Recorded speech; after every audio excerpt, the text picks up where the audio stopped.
What was something you saw you were definitely not supposed to see? So I'm fresh out of school and taking a gap year before starting university. I'd managed to get a job working for the USAF at an airbase in the UK. Details of the job aren't important. So, about 2 AM on this particular night in early 1988, the runway lights that are normally off come on briefly, for perhaps 30 seconds, then go off. That's when I hear something clearly landing on the runway, and off to the right of the runway one of the larger hangars opens its doors. In the pitch black, the light from that hangar is quite spectacular. That's when I see it. A small black triangular aircraft rolls straight into that hangar, and within seconds the doors close behind it. This was my honest thought when I saw that. I was definitely not supposed to have seen that. I put my cigarette, hey, I was young and dumb, out and walked back into my building. A few weeks later we got our first pictures of the F-117 Nighthawk, followed by a confirmation it existed. I smiled a little and thought to myself, already knew about that. Freshman year of college, walk into the kitchen area late at night, and there's my girlfriend sitting on the counter, making out with one of my good friends. I just left quietly without them noticing, and cut off all contact with both of them. So, pretty sure I wasn't supposed to see that. Edit, saw them both together about 20 years later at Costco, so I guess it worked out for them. Edit 2, wholly upvotes Batman. Expected this to be buried. To answer some questions about leaving quietly, I was just in shock at first, and most likely stoned, hence the late night kitchen trip. I remember watching them for a minute, and then just being like fuck them and leaving. It went from he is groping my girl, to look at these two shitty people I don't need in my life real quick. And at the time it seemed important to not give them a chance to spew excuses to me and feel better about it, because it wouldn't matter what they said.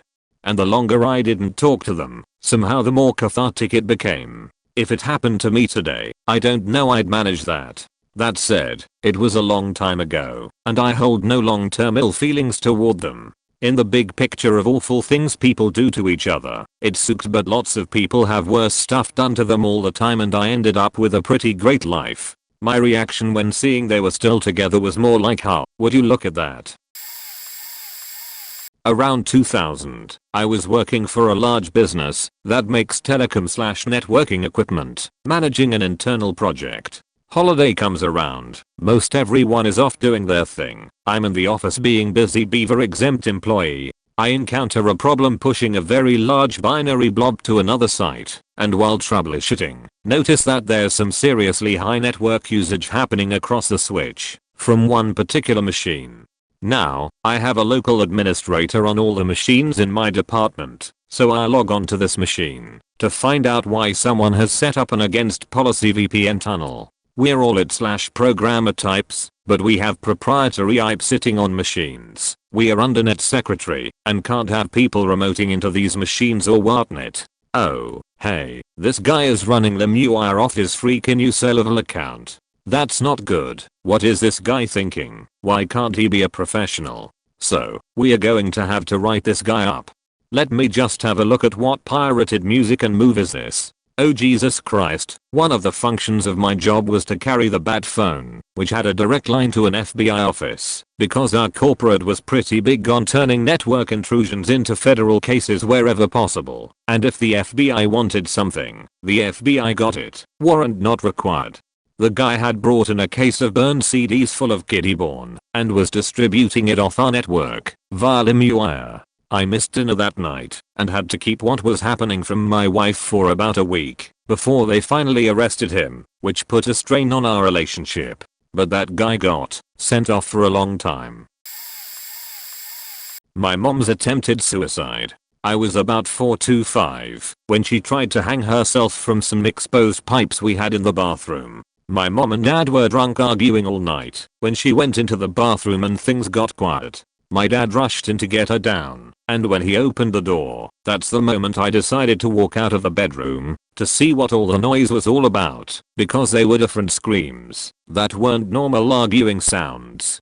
That image stuck around for a while. Edit 2, if you need to talk to someone, /u/mralauta has pointed me to r/hardshipmates, which seems like a fantastic community. There is also r/mom for Aminute, which also seems incredibly amazing. Edit 1. Thank you so much for your kind words and responses. I really thought this was going to go red. I'm doing my best to work through all of your replies and getting back to all of you. First time getting attention, and I'm at work, but I will reply as quickly as I can. My dad once handed me his tablet and suggested I look at an ebook or something while we were sitting around in a theater waiting for a play to start. I don't know if I misunderstood him or what, because when I brought up his Amazon Reader app, I saw that the last book he had been reading was How to Deal with a Secretaryless Marriage or something along those lines. Dad was very embarrassed, quickly took the tablet back, and we did not speak of what had just transpired. Another time, Dad handed me his phone and asked me to look up something for him while we were sitting around the living room at a family get-together. When I opened his browser app, the last page open was born. The video began auto-playing, and I frantically tried to figure out how to close a tab, but all I really managed to do was look at the video for far longer than I wanted to. So I shoved the phone back at my dad and said, "Ya need to close the tab, I can't figure it out, I'm sorry," and we once again did not speak of what had just transpired. There were also another couple of times where I went to use his computer and there was either a bunch of porn open in his browser or some kind of porn in the CD tray. Dad is a bit absent-minded. Edit. To maybe clear up some confusion, I'm not listing this stuff in the order it happened. First things were running Acris Born on or in his computer while he wasn't around, then the ebook thing, then Thborn on his phone. After that, nothing's happened. He's not trying to suggest anything, he's just distractible and forgetful. Not me, but a coworker several months before I started at the company. Big boss man comes back from a site visit / weekend at his cabin not too far from site. Has someone burn all photos from his camera to a CD and makes a couple of copies. One copy is with my coworker and another guy looking at photos from site. Suddenly the photos of the site trip ends and there are topless photos of Big Boss Man's wife at their cabin on the disk. But wait, there's a twist. Another copy of the same set of photos was currently in the boardroom PC, where Big Boss Man is showing photos to the client. My coworker doesn't know what to do, tells our lead administrative assistant. She confidently marches into the boardroom and ejects the disk, interrupting the meeting. Big Boss Man asks, "What are you doing?" She simply says, "There's a problem with the disk," and leaves. Edit. Everyone is praising the AA with bigger balls than anyone else. Yes, she's amazing, and no, she never got in trouble. She was the second employee that was hired when Big Boss Man started the company 2 decades ago. This event happened almost 9 years ago now, and she's still an indispensable employee. My coworker who unexpectedly saw the boobs never heard what happened after that. Nobody talked about it and everyone just carried on like it never happened. Sort of spy level information swap. A couple of years ago I was sitting on a bench in a really busy shopping street just having a drink and just watching people basically. At some point a man and a woman, both dressed really classy, that kinda stood out for me, came walking down the street, both from opposite directions and almost brushed each other when passing by. In a split second I saw the woman passing a note, at least it looked like paper to me, to the man. They never looked at each other, didn't slow down their pace, changed posture, facial expression or anything. Just walked straight ahead on their way casually. Just when they passed each other she slipped a note in his hands, really fast and stealthy. Whatever it was pretty obvious that those two weren't meant to be seen together. The meeting was pre-arranged deliberately on a really busy spot, and whatever they swapped was secret. I'm very sure I wasn't supposed to have seen that, and I probably was the only person who saw that. In middle school we had a class trip to the countryside where we stayed at a fancy historical manor. There were about 50 students and 5 chaperones present. The boy/girl ratio was roughly the same, so we basically divided the manor into the boy and girl halves, each with chaperones. One of the nights I got up to go to the bathroom and had walk across a long hallway which had lots of windows. From a certain point I could see into the room where one of the female chaperones slept. She wasn't super hot or anything, but she was reasonably attractive and fairly young. I saw her looking out of the window and smoking a cigarette while she was topless. This was the first time in my life I've seen real life boobies, so I just stood there transfixed. She couldn't see me because the hallway was totally dark, so she just kept on smoking and being lost in thought. One of the male chaperones heard me leave, so after a while he got worried that maybe I got lost or was trying to sneak into the girl's half. He came looking for me, and when he found me in the hallway he also saw her just standing there. We both exchanged looks. He grinned and said wow. I then proceeded to use the bathroom and went back to bed. On my way back she had already retreated into her room. Of course, being a middle school boy, I told all my friends the following morning, but at the request of the male chaperone I left out the part where he also saw her. I became an instant hero and was made to retell the story in extreme detail for days to come. The following night a few of the boys tried sneaking out to get a peek, but the male chaperone was probably expecting this and basically made sure we just went to the bathroom and weren't idling around to catch a peep.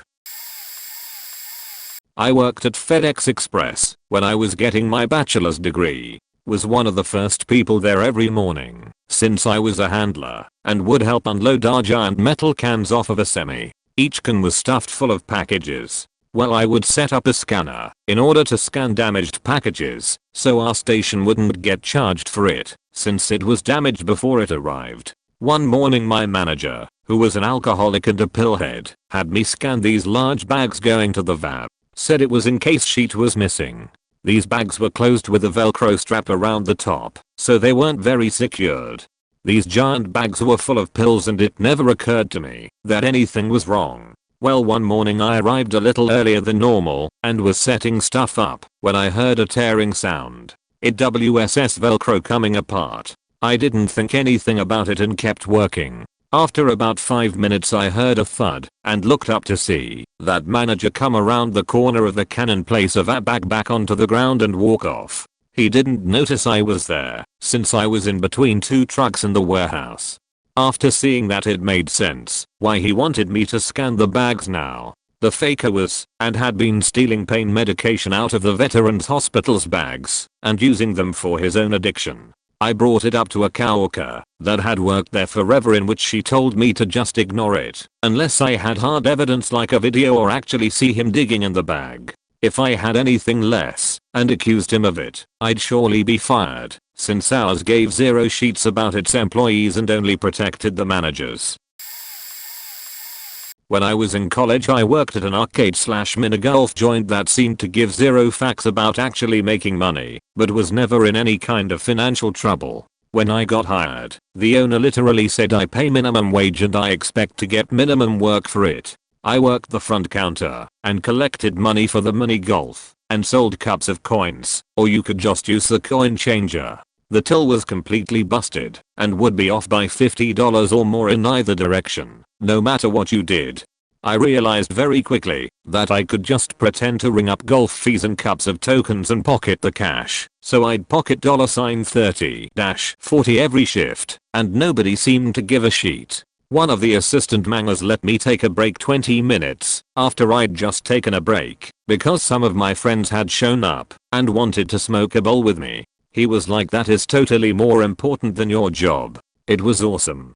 Then one day I walked into the owner's office while his secretary was recording figures in the ledger. I can read upside down pretty well, and it was very obvious that the figures she was recording had fuck all to do with the business we were doing. We sold maybe $60 of golf fees a night and maybe $100 in coin cups, but she was recording $600 and $1,000 for each. I commented on the discrepancy and quipped about how someone would think we were in the laundry business, and she got really squirrely and told me to leave the office.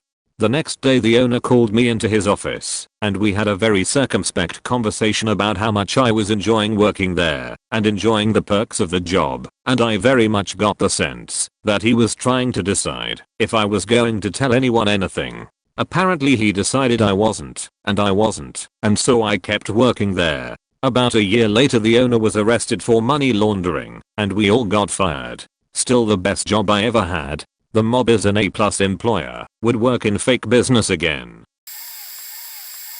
I stumbled across a major case of fraud in my company. The owner's son, Jay, was recently released from jail and needed to find adequate housing for himself to be able to be paroled. Someone in my company, I don't know who, went into QuickBooks and edited 4 weeks of paychecks for an employee, K, to make it look like they belonged to Jay. I only found out because Jay had asked if I could scan and email them to his potential landlord. I didn't really think twice about it at first, but after talking to the bookkeeper and realizing things weren't adding up, I went in to take a look and discovered what was done. I forwarded a copy of the forged checks to my personal email from the work email, but other than that, I don't know how to handle this situation. Saying anything at all could result in me losing this job, and I sure as shit cannot afford to not be working or making any less than what I make right now. Edit. So there are some things that I should add that I also know about this company and the owners that I neglected to add in the original post. A lot of people are telling me that this isn't really fraud, and I can see your point. The reason I used that word is because I have witnessed firsthand the owners stealing from the customers, and because of that, I can't help but feel like that word is appropriate for all of their business dealings. Our business includes sales, and I've watched the owners sell to their customers and have them either paying cash or write checks made out to their personal accounts and not the business ones. If any of these customers were ever to look at our company records, there wouldn't a single record of them ever having done business with us. No legal contracts were signed. No records of payments received or deposited. Their customer information isn't even kept with the rest of the legitimate customer files. They are kept in a locked drawer in the owner's office so that he can keep them separate and knows which ones he can keep going back to for under the table cash. Edit 2. Since I'm still getting comments on this from people telling me that it will find the email, let me assure you they won't. Wanna know how I know they won't? Because I'm the resident id person. About 2 years ago, there was a fire in a high-rise apartment building across the street from where I was living. My boyfriend and I had friends living in the apartment building, so we rushed outside to see if we could find them. From our house, we couldn't see which floor the fire was on, but judging from the smoke, it appeared it was close to the top floor. Anyways, the apartment was mostly evacuated, and we did finally meet up with our friends, who were unhurt. We were standing around with the crowd when a woman ran up to the firefighters and shouted, "My daughter! My daughter!" Someone caught her as she collapsed to her knees in the street, crying and shrieking. A paramedic eventually escorted her away from the scene to an ambulance as the firefighters brought out a woman strapped to a stretcher. We all thought this was the daughter, but then a firefighter came out of the 14th floor window with a small child in his arms. It was a young girl, and he carefully handed her to his partner to take down the ladder to safety before disappearing back into the apartment. As the second firefighter carried her slowly down the ladder, more than a few of us wondered why he was taking so long. As he neared the ground, a collective gasp went up from the crowd. The little girl was limp and looked as though she was asleep, but on closer inspection, we could see that her skin was grey-blue in color. The firefighter put the girl on a stretcher, and the paramedics began a half-hearted attempt at CPR to appease the crowd as they rushed to the ambulance. But they knew, as we all did in our hearts, that the little girl had perished in the fire.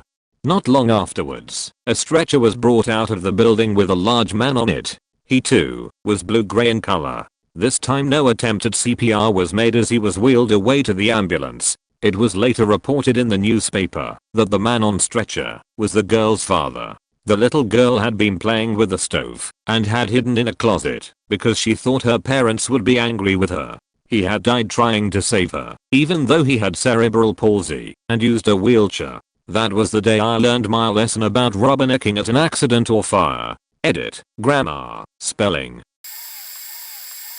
My mother's autopsy report. It was faked up. Edit. First, thank for the kind comments. To clarify the matter, let me tell you guys the story. My mom died in a car accident because she pulled me out of the way of a speeding car. I was 11 years old. I will always remember the image of she bleeding on the street. It was so unreal that I didn't even cry until years later. Some people called an ambulance and took me back home. After that, I just remember blurry things that happened months and months later. My dad trying not to cry at my mother's funeral my siblings completely devastated, some kind of interrogations by police officers, and so on. I believe they found the driver, but by then, my father was already too overwhelmed to take legal action. Moving on several years later, I was probably 16 to 17, and looking into my dad's archive some personal documentation about myself, in order to submit a college application.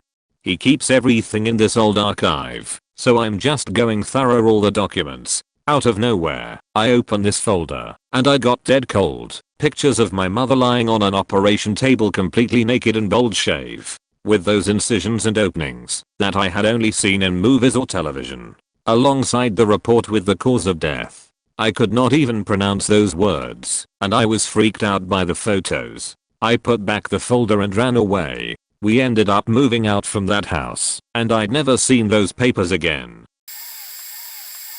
I found my dad's will. I was on his computer while he was at work, actually searching for his born, and ended up finding a strangely titled Word document. At first it didn't seem like a big deal. It contained a note to each of his kids. It wasn't until I got to the last one, my youngest brother, that I realized it wasn't just a will. The start of that line read something along the lines of, if anything is going to make me change my mind now it's writing this part.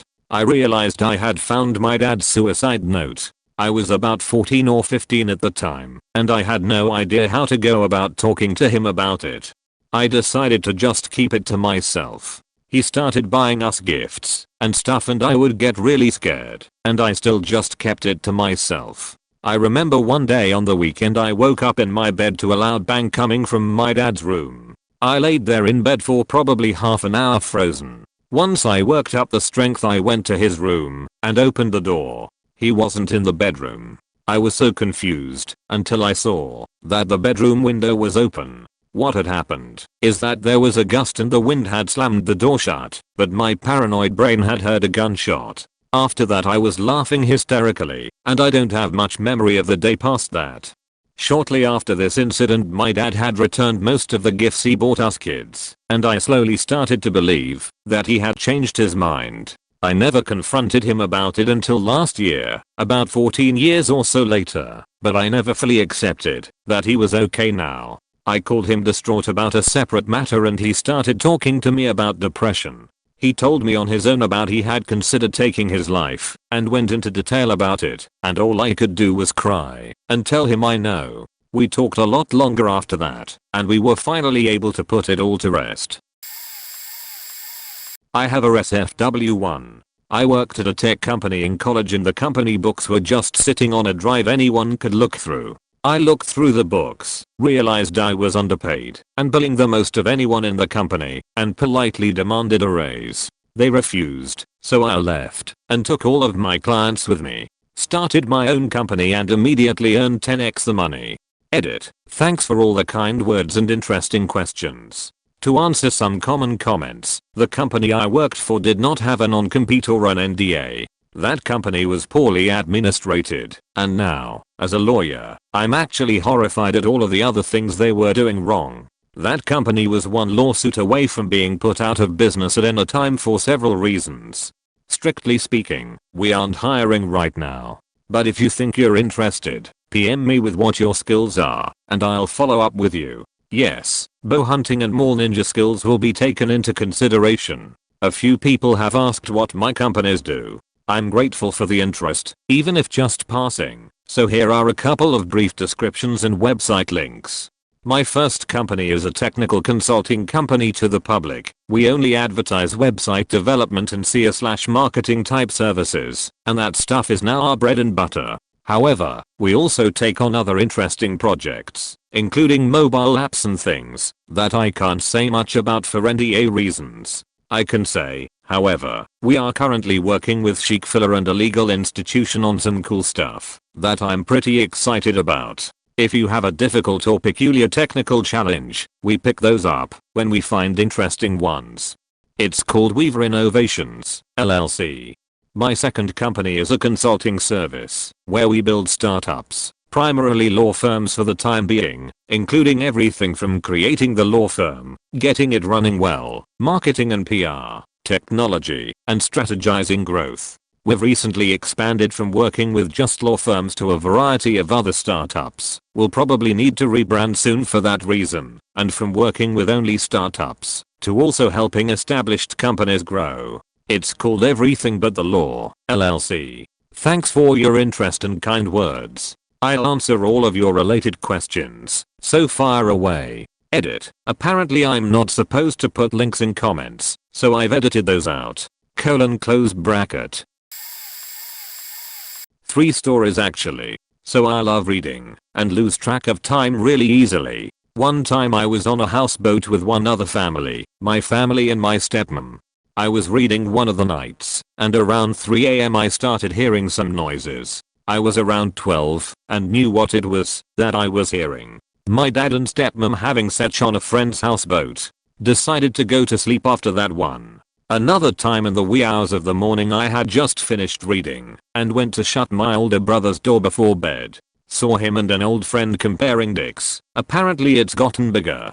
And now one that isn't from me reading. Me and me mum were at her friend's house for a nice visit. It was morning time and her friend was wearing a robe with nothing under it. She sat down and I was sitting on the couch with a view of her vagina. Wasn't sure what it was, so I ended up looking at it for a while.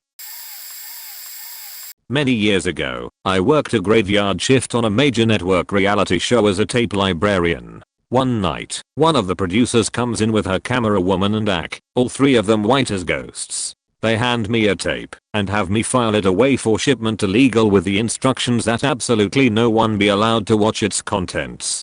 Well fuck me, that was way too juicy to pass up, especially working insane hours 7 days a week for terrible pay, so as soon as 3 AM rolled around, and I was the only one still on set, aside from the security guards, I kicked back and popped that sucker in. It was a video of a female contestant freaking out and repeatedly punching her boyfriend in the face until he bled. I get why it had to go to legal, especially since they were minors, but it was some grade A Springer sheet that would have made the show so much more entertaining. Anyway, it was not mentioned or shown on the show, so I'm guessing legal said hell no. My neighbor staring at her rumored lover with such longing and unrequited love in her eyes, it bugs me to this day. Backstory, I live in a courtyard W3 apartment buildings. My building has 4 2-bedroom apartments. The landlady lives in another of the buildings, in a 1-bedroom. Across the street, the landlady's son owns/lives in an apartment building of his own. The apartment next door to me houses a couple, 33 meters and 28F, with their children, 10F and 4 meters. They're immigrants and have a long-standing relationship. The landlady, they pay a slightly lower rent, and they manage the buildings when she travels, like 6 months out of the year. The guy runs a construction crew, so he does odd jobs, and his wife stays at home. All this to say, the families know each other. There's a class difference, which is important to these people, but they've been in each other's orbit for years. When I moved in, my neighbor was pregnant with a little boy. FFWD to his birth, he's pretty light-skinned. For context, these PPL are of South Asian descent, dark brown complected. Lots of babies grow into their color, so no big. 4 years later, he's still notably lighter than his seasoned parents. My mom told me that there were rumors circulating about the kid's paternity, but I'm not one to get into PPL's business or in that kind of drama, so I didn't pay attention. And then I get a look at the supposed father. This happens when the boy is prob 2. The landlady's son comes to see his mom, and I was leaving the courtyard. Little boy looks a lot like him. Most telling is the coloring they share. I would later see his own children. His son and the neighbors could be brothers. My mom makes friends with the neighbors, and we become somewhat close. I have my own baby. We interact regularly. One day I'm taking my daughter out in her stroller. I pop over to tell the neighbor I'm leaving, as I normally do. Her door is open, but her screen door is closed. She's sitting on the ground, staring up at the landlady's son, who is playing with her, possibly his son. The look on her face. I've never seen such naked longing and happiness on someone outside of the movies. I felt like I was intruding on a super private moment. Her eyes lit up, and she looked years younger. It was definitely a aha moment. He wasn't even looking at her, and I'm sure she didn't realize she had that look on her face. I quietly backed away without saying anything and left. She's never said anything to me about her son's paternity, but there was some scandal when someone sent a pic of the man and her son, side by side, to her husband, and the confrontation was apparently ugly. I look at her sometimes, and I remember that unguarded moment, and know that I definitely wasn't supposed to see it. My first tour of Iraq, 2005. I was coming back from R&R leave. I was at the PAX terminal on Anaconda trying to get fob speecher. I was told by the soldier working the desk that they didn't have any available flights for a couple of days. When I went outside, there was a staff sergeant in a flight uniform. He said he was a crew chief and that they were headed to Speecher and that I could hop a ride with them. He didn't have any unit patches on, which should have been a red flag, but I was just an E4, so I rolled with it. He takes me out past the barrier, where there's a CH-47 sitting with the rotors turning. We get on, and the first thing I notice is a local Toyota Hilux parked in the middle of the aircraft. He points me to a seat on the side near the truck, while he goes about his job. Turns out he was a crew chief for the aircraft. So it's nighttime, and it was very dim in the bird. After getting over the whole truck thing, a couple of more details suddenly appear.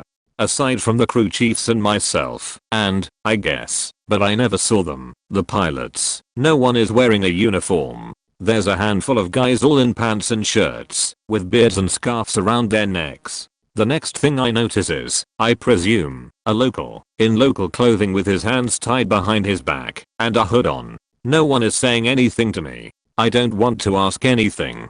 I just want to get the fuck off this aircraft. After a bit the aircraft lands at Speecher, but not on the flight line. They landed in some random open space on the FOB. Speecher is gigantic. I get off. They get off, throw the dude in the truck and drive off. Aircraft takes off. I'm just standing alone on FOB Speecher wondering what the fuck I just saw. 12 years later, I still have no idea. I was interning at a company while in college. It was not a local internship, so the company found us furnished apartments. Most of the interns were in the same apartment complex, and as one would expect, all the young folks hung out together. I smoked at the time and our patio opened into this courtyard type area. I was sitting on a plastic patio chair smoking a Marlboro Light and I look across to see this window, that the blind was like 3/4 open. I look over and see this hot-bodied naked female walking around in front of the window looking like she was talking on the phone. I must have been staring as another male intern walked up to me, and I didn't even notice. He asked me what I was doing, and he looked where I was looking. He proceeded to pull up another lawn chair next to mine, and then asked for a cigarette. Don't think we were supposed to see that woman naked. Looking back on it, and considering how long she paced in front of that window, I wonder if it was on purpose. I worked as a supervisor for a big staffing corporation that had a contract with a huge online retailer. I worked on the night shift and my manager's laptop was open with a very important email. As I glanced at it, I saw it explain the company had to cut staff and the regional director sent an email to the account managers of every California site asking them to rank the current supervisors on staff. Out of the 5 managers that were asked to rank the supervisors, only one ranked me low enough to be laid off. It was my manager that had just hired his roommate a month ago as a supervisor that I had to drag along cause he couldn't learn to do the daily responsibilities. His reply was something along the lines of "we should keep roommate supervisor name and lay off giant bolts," which was followed by the rest of the managers questioning him and refusing to see me be let go. You may be asking why the other managers rank me high if I don't work directly under them. It's because I was with the company for years and had worked with all the managers at some point in time. Well, it didn't work out well for my manager. He was laid off along with his roommate, and I was promoted to take over his building. So many dad stories. I was in high school and had just walked into the house when the phone rang. I answered it, and this guy says, "I'm from the local video rental place. Your ex movie is overdue." So I'm like, "You mean Malcolm X?" Because it was at the time that movie had just been released. The guy said, "No, your X-rated movie. Is this dad's name?" I tell him he wasn't talking to the right person, and, at that moment, dad walks in the house, So I hand him the phone and watch him say oh, okay. Dad then walked into another room, grabbed something, and said I'll be back in a few minutes. So dad was renting X-rated VHS movies from the shop down the street. Nice. Was skipping high school one day, like, literally one day, because I was a pretty good student, and saw my dad walking in a part of town he shouldn't have been in at that time of day. I was at a stoplight and I watched him go into some random building that appeared to be a private residence. A while later, that place was busted for hosting all sorts of prostitutes. Dad said it couldn't have been him that I had seen.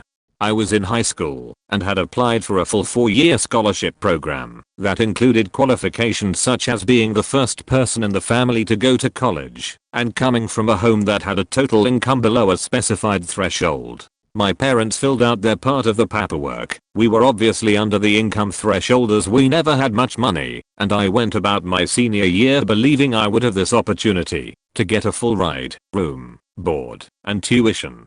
I went to orientation and everything. But then the high school counselor had me sit down so she could tell me that my parents' tax returns didn't match the income they had reported on the scholarship paperwork. Turns out I was the first to learn that dad had been lying to my mom and I about his income for years. He was making considerably more than he was telling us about, and it was going into a secret bank account. So I lost the scholarship and wound up working full time and going to school full time for 5 years to get my BS. Was in college, living at home, and saw some paperwork on the table. Took a look through it and realized it was some credit card statement in my dad's name. The address it was sent to was a P.O. box no one knew he had, and the statement said he owed $10,000 or something ridiculous like that. Questioned him about it, and he said it was all a mistake. I was pretty sure, but it was too bad mom put up with all of this for so long. And a non-dad story. The first house my wife and I bought was very close to the neighboring houses, and it had a lot of windows. The office was on a corner of the house and the upper half of 2 walls were all windows. We could basically see right into the neighbors' houses. One evening I glanced out the window and saw one of the girls who rented next door showering. Like, clearly saw it. Their window usually had a curtain over it, so I was a bit in shock, but then an extra arm appeared, and, lo and behold, the girl's roommate was also in the shower. So, I stood there for a minute or two, and then the wife called me downstairs. It was always a little bit different running into the neighbors after that. Not really a story of what someone shouldn't have seen, but rather what someone should not have said. My friend told me this story about his dad. He works as an electrician and his company takes on a lot of government contracts. Sometimes the things he works on are secret projects, and he is not allowed to talk about any details of the rooms or buildings he works on. One time, he was working on a project where they had to wire a room and fix a power supply or something like I don't know, I'm not an electrician, from outside a room, because whatever they were working on the other side of the wall was some top secret stuff that only high level people were allowed to see. As they are working, one of the government's supervisors, who was there to make sure no one took a peek inside, started jokingly asking some of the workers what they thought was in there. People chimed in saying oh, probably a super robot or the body of Ronald Reagan. The supervisor then turns to my friend's dad and asks him, what about you? What do you think? Jokingly my friend's dad replies, oh, well, you're sending a lot of power into that room. What is it? Some kind of death ray? My friend says they didn't see their dad for like 3 days after that. Went to take my trash out of my condo complex late one night. My girlfriend had just pulled into the parking lot and needed help hauling up some groceries, so it was a kill 2 birds scenario. It was about 10 o'clock at night and our building's trash is wrapped around the backside of our parking lot. As I'm walking out the front door someone slipped by to get in. That happens often, but this time felt different. No acknowledgement of me whatsoever and extremely hurried. Whatever, just maybe an awkward human. As I walk outside I wave to my girlfriend just hopping out of her car to my right and head left around the building to dump the trash. A little ways away I see a dude in a sports car with lights on and running, just staring straight ahead completely stone-faced while someone was leaning into his window. It looked like 2 buddies chatting, but neither person was talking. In fact as I walk up close nobody even looks at me. Nothing. Another dude is standing a couple feet away with arms crossed, also not looking my way, even though I'm about 6 feet away and all you can hear are my footsteps. That's when I saw the R15 pointed at the dude in the car's head. My next step was just a full 180 as I spun around and just calmly walked back exactly where I came from. Looked like a goddamn nope this sheet meme still holding my trash. Calmly walk over to my girlfriend, who's chatty as fuck grabbing the groceries. I calmly close the door to the car while she's still collecting and tell her to get the fuck inside. Loudly she starts with, "Why are you acting so weird? We don't even have a la sheet." I whisper under my breath to just get in. We go upstairs to my place. I load my shotgun, call all my friends in the building to stay out of the parking lot and halls, confident the dude running in was within, as something was definitely going down. Sat watch for a couple of hours at my front door till I was sure it was all over. Don't know what happened to the dude, but I got a letter from the building for leaving my trash in the parking lot. Lol. Guess they watching some of the cameras at least. Almost 10 years ago, I was stationed at redacted Air Force Base in training to become an aircrew member. Not going to describe the job. It's a very small and tight-knit group. One day I was on the flight line and I really had to take a sheet. It was a long walk back to my squadron's building, and I sure wasn't going to sheet on the awkward little pooper they had rigged up inside my aircraft. Plus I would have looked lazy as fuck taking a dump on the plane on the ground instead of just walking back to my building. I figured one of the hangars nearby probably had a bathroom, or was attached to a building that would have one, so I just walked over to one and went in through a side door.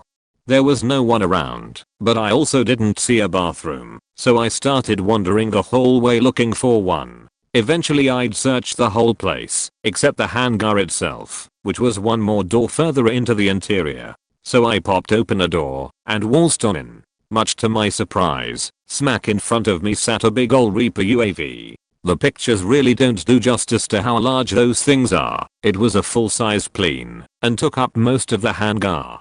There wasn't a single person around, no mechanics, no security forces, just me and the plane in an empty hangar without security cameras. Now it was no surprise that the base had drones, since you would see them flying around quite often. But here I was alone in a room with one and nothing to stop me from running up and smacking it on its ass. At the same time, the sense of paranoia was real, like if I so much as stepped within 10 feet of it, it would lay an Egyptian curse on me, or security forces would rappel in from the ceiling and ship me off to Guantanamo.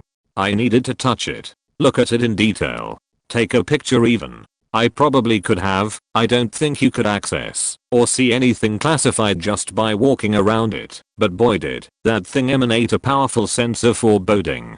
It should also be noted that this particular Reaper wasn't equipped with a sheeter. So I walked on by, took a nice long look, and exited on the other side of the hangar to continue my quest for ectal relief. Oh geez, this is my all-time favorite story.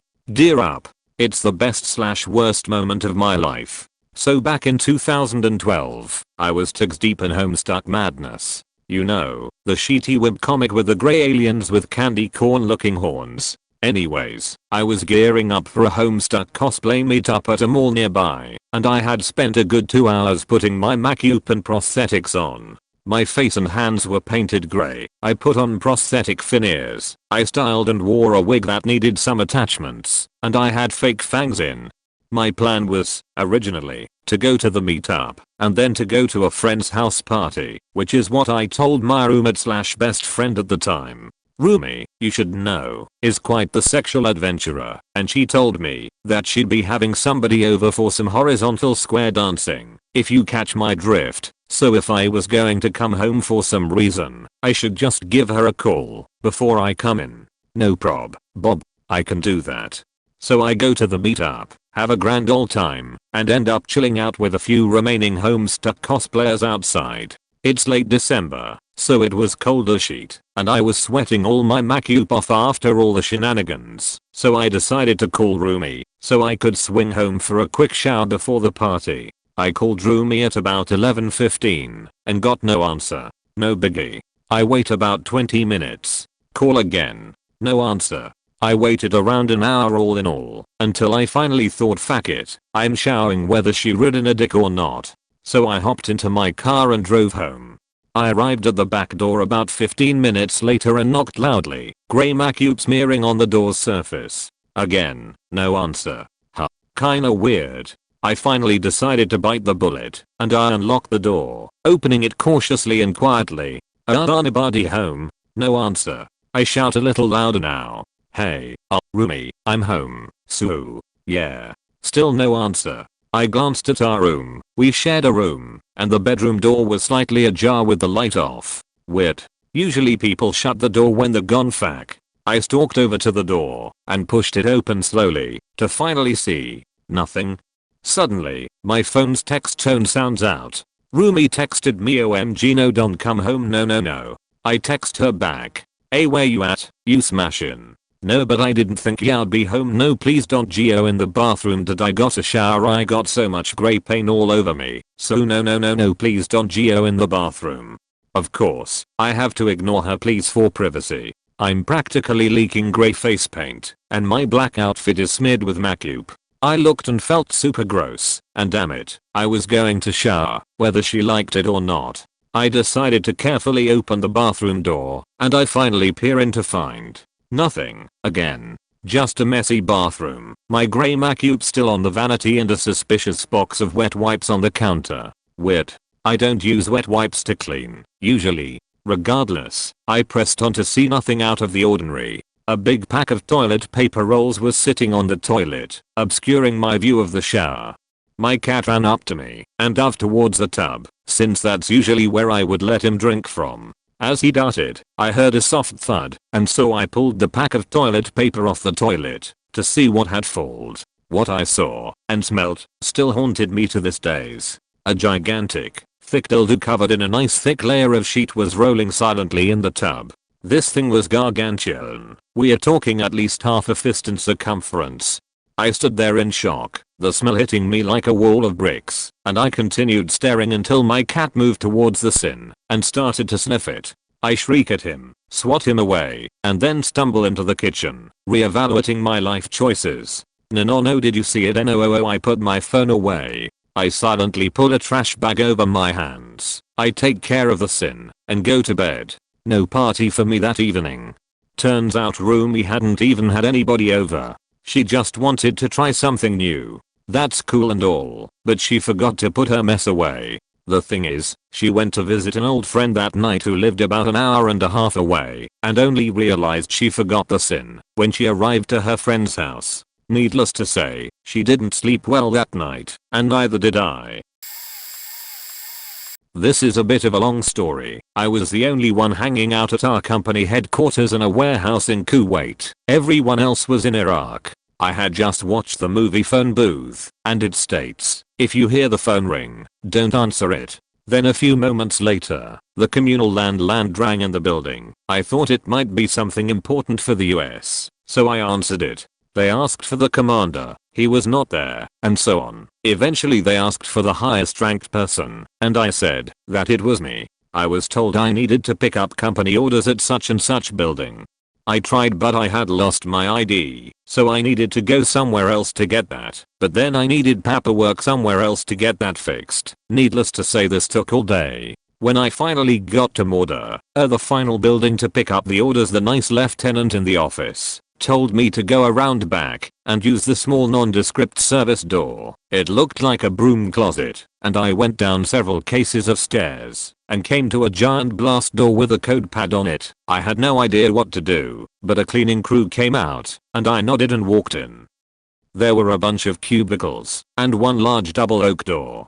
I had no idea where I was supposed to go, so I pushed open the large double doors.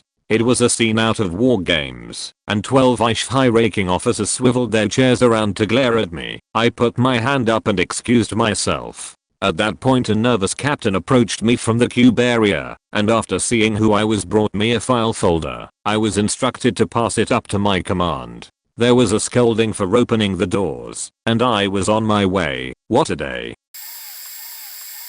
Customer info for tech support scammers.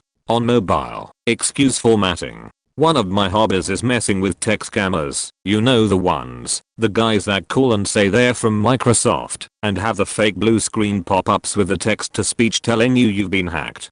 Eventually, if you're on the phone with them long enough, they need to gain remote access to your computer. This particular scammer was extra stupid. He had me download TeamViewer. I was using a virtual machine, so he couldn't actually do anything. They normally like to use Sysky as a last-ditch rage when they find out you're messing with them. So TeamViewer is all set up, and my friend on Skype who was watching me carry out my favorite pastime gave me an idea. I clicked the swap control button, or whatever it's called. There was a "Sir, do not use the mouse," and then silence as he saw what I was doing. I saw his desktop and had full control over it. It wasn't much. A Vulp app, internet, a PDF called script and a Notepad doc called info that seemed to be shared across an entire network of computers. I opened it and saw hundreds of names, addresses, credit card numbers, etc. CTRL8L CTRLS. Silence. I lost the TeamViewer connection as the scammer stayed on the phone. Skype for us. My friend unmuted his mic and burst out laughing. He cursed at us and hung up. He stayed on TeamViewer, and we watched him desperately try to recover the document from another computer on the network. I assume they still had it, but we didn't see him get it before he closed our connection. Fun times. I do not get to tell this story often enough. 3 years ago, when I was living on campus at university, I told my roommate I was gonna be gone for the weekend one Friday night, but the plans fell through, and we didn't end up going. So me and my friends, not including my roomie, because we never really hung out or anything, and I went out to some skanky college party and got trashed. So after a long sobering walk back to my dorm, it's like 2 AM as I get back into my room. What I didn't tell my roommate though was that I actually would be home that night. So I get in bed, and before I drift into sleep, I hear my roommate open the door to our room.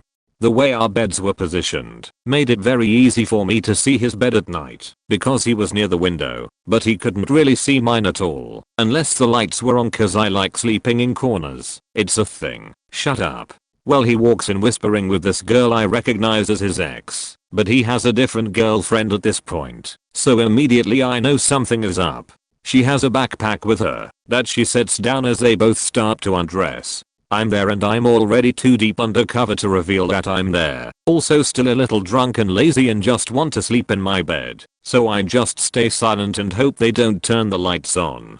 Lucky for me though, my body is facing them, and I can't move to look away, because they'll hear me rustle my sheets if I do. So she pulls a giant faking strap-on out of the backpack, and then she facks him in his butt. He finishes, but I guess he clenched his cheeks too tightly or something, because as he lunged forward on his hands and knees, her midsection is pulled with him, and she nearly vaults over him, as if being pulled with a rope tied around her waist over onto his back, but on the rebound coming down to the ground as she slid off him, she must have gone in deeper into him, which I guess really hurt, because he freaked out, and yelped, and she pulled out as he starting writhing in pain on his bed.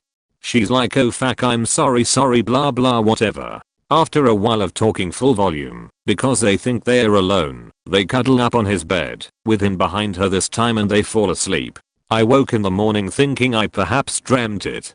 She wasn't in his bed anymore. But when he woke up and saw me in there, he started acting really weird and said something like, "Oh, I thought you were up. You said, tell me if you're staying next time. When did you get in?" I told him I went to a party, blacked out, and woke up the next morning in my bed not recalling anything after dinner the night before. Told him I didn't even know when I got in. He seemed relieved for a man who suspected his roommate saw him get faked in the ears right in front of him, and I was just as relieved that he bought it, so we could never have to talk about that night. I thought maybe I should tell his girlfriend at the time, but that seemed like me opening up a whole lot of unnecessary drama for the four of us involved, and ruining my roommate's life and dignity was not on my to-do list that semester. Besides, that sheet was / is bound to catch up to him someday, and he will have to figure everything out for himself eventually. TLDR, saw my dorm roommate cheat on his girlfriend at the time by getting faked in the ears by his ex who was wearing a giant strap-on. In high school my girlfriend was just awful, but I stuck around because I thought I was in love and wanted to prove she couldn't pull one over on me, etc. She had been lying and cheating on me for so long, and when I'd stop talking to her she'd show up at my place or find me somehow and basically do everything to drag me back. Then, repeat cycle. We didn't go to the same HS, so I didn't see her every day, just weekends, but she just kept doing this, and it kept getting me more and more enraged. Anyways, one night she's pulling her shit again, saying she wants to go on a date, and then not answering at all when it's time. I faking knew something was up, and was determined to bust her. So I call everyone at the time I thought was my friend, and it's obvious they all know where she is, but won't tell me. Oh sorry, yay, don't know, you should just stay home. So finally I call one of my friends who I still speak with, and leveled with him. I told him I knew he knew where she was, and I knew she was with another guy, and I wasn't going to do anything stupid, but I had to see the looks on their faces, and see it myself, and that, if he said he didn't know, I'd treat it as him lying too. He told me she with this other dude, a guy I thought was a friend of mine. We played rugby together, and last he knew she was at his house. So I drove over to it, and it was a good 30 minutes or so to get there. I got to the place and the lights are off in the house, but sure enough her car is parked outside, and I can hear faint music coming from the backyard. I walked up, hopped the fence, and strolled right into the backyard. She was topless in the jacuzzi, obviously having just blown him. They didn't see me, and I stood there for a second, until I walked up, grabbed a beer from their cooler, and cracked it, which caused them both to turn and look and totally go white. I didn't say anything for a second, but hate stared him, and then looked at her, and said, "You've gotta be thirsty." Definition not from calling me back though here, and sort of tossed the beer at her. Not a throw, but like, hey, toss me a can form the cooler type thing. She caught it, and beer went everywhere. I looked back at him, and went have fun with it, and then left, and hoped the fence, and went back to my car and drove off. After that basically half the guys and girls in my HS thought I was a pie show to find them, the other half thought it was the most baddest thing they'd ever heard, and I proceeded to get a lot of female attention for it. She tried to come back again, but I told her to take a hike, and cut her off. The guy never could look me in the eye again, and I'd always just stare him down and smile after, even though he was a good amount bigger than me. Definitely shouldn't have seen it, but glad I did. I felt more respect for myself in calling them both out without losing my cool in that moment than I had felt for myself in over a year before because of her crap. This happened a few months ago. Once I had slept in pretty late, and by this time it was early afternoon. I walked downstairs into my living room, where I saw a large notepad sitting on the floor. The first page was flipped up. I remember it being really odd, but I attributed it to the fans being on. I picked up the note, I can't remember why, guess I'm nosy as hell, and as soon as I began to read it, I got this awful pit in my stomach. It was what seemed to be a 6-page suicide note written by my mom. I dropped it, not wanting to read past those first few words. Immediately I began searching my house, calling for my mother. I honestly wasn't prepared for what I might find, but I looked anyways. She wasn't anywhere to be found. We live on some land, so I put on some shoes that were lying around and proceeded to search outside. I felt so tormented. I had no idea what to do. Who do you even call? What if it's a false alarm? After a few minutes of tearing my brain apart, one called my dad. Mind you, this is not the first note of this nature I or my little sister have found of hers, so I couldn't be certain she was serious or doing it to stir us all up. My dad was rather upset. He couldn't leave work. He urged me not to call the police. He would call our friends who lived down the road. While on the phone, he pushed me to read that 6-page handwritten letter of my mother's detailing why my sister and I were awful children and how she planned to kill herself. I don't know how much time had passed, but they showed up, and we frantically searched the trails around my house. I was about to call the cops when my mom rode up on her horse. When inside, she was met with hugs and proceeded to yell at me that everything in that letter was true, that my sister and I were awful. Nothing has been done to help her. I feel at a loss, because some days she will be normal. At this point, everyone acts like it never happened. My family insists that I do nothing with that letter. I still have it, folded up and stuffed in the collector's edition of a DVD box set. I wish I'd never read it. Oh man, this will get buried, but what the hell? My parents divorced when I was 2 years old. My mom and stepfather owned a small business manufacturing a certain sporting good product. My father and stepmother owned a reasonably successful sales/marketing company. My senior year of high school they decided to go into business together with my mom, thinking that my father's sales/marketing background could help them grow their small sporting goods business into large one. My father ran his marketing business out of our house, with a full functioning office and $20,000 phone system, which in the early 90s was pretty amazing. I had my own phone line in my room, so no one was ever going to pick up the phone in the middle of a conversation. But when it came to the business venture, over time things started to not go well. It was little things at first, questions my mom would ask me, comments my dad would make. Then one day I was working on something for school. I was a freshman in college at this point, and went to the basement office to use the computer. That's when I noticed new artwork for the packaging of the sporting good product, complete with a new name and my dad's image on the front. Confused, I called my mom and asked if they had changed the name of the company. No, but I knew your father was up to something.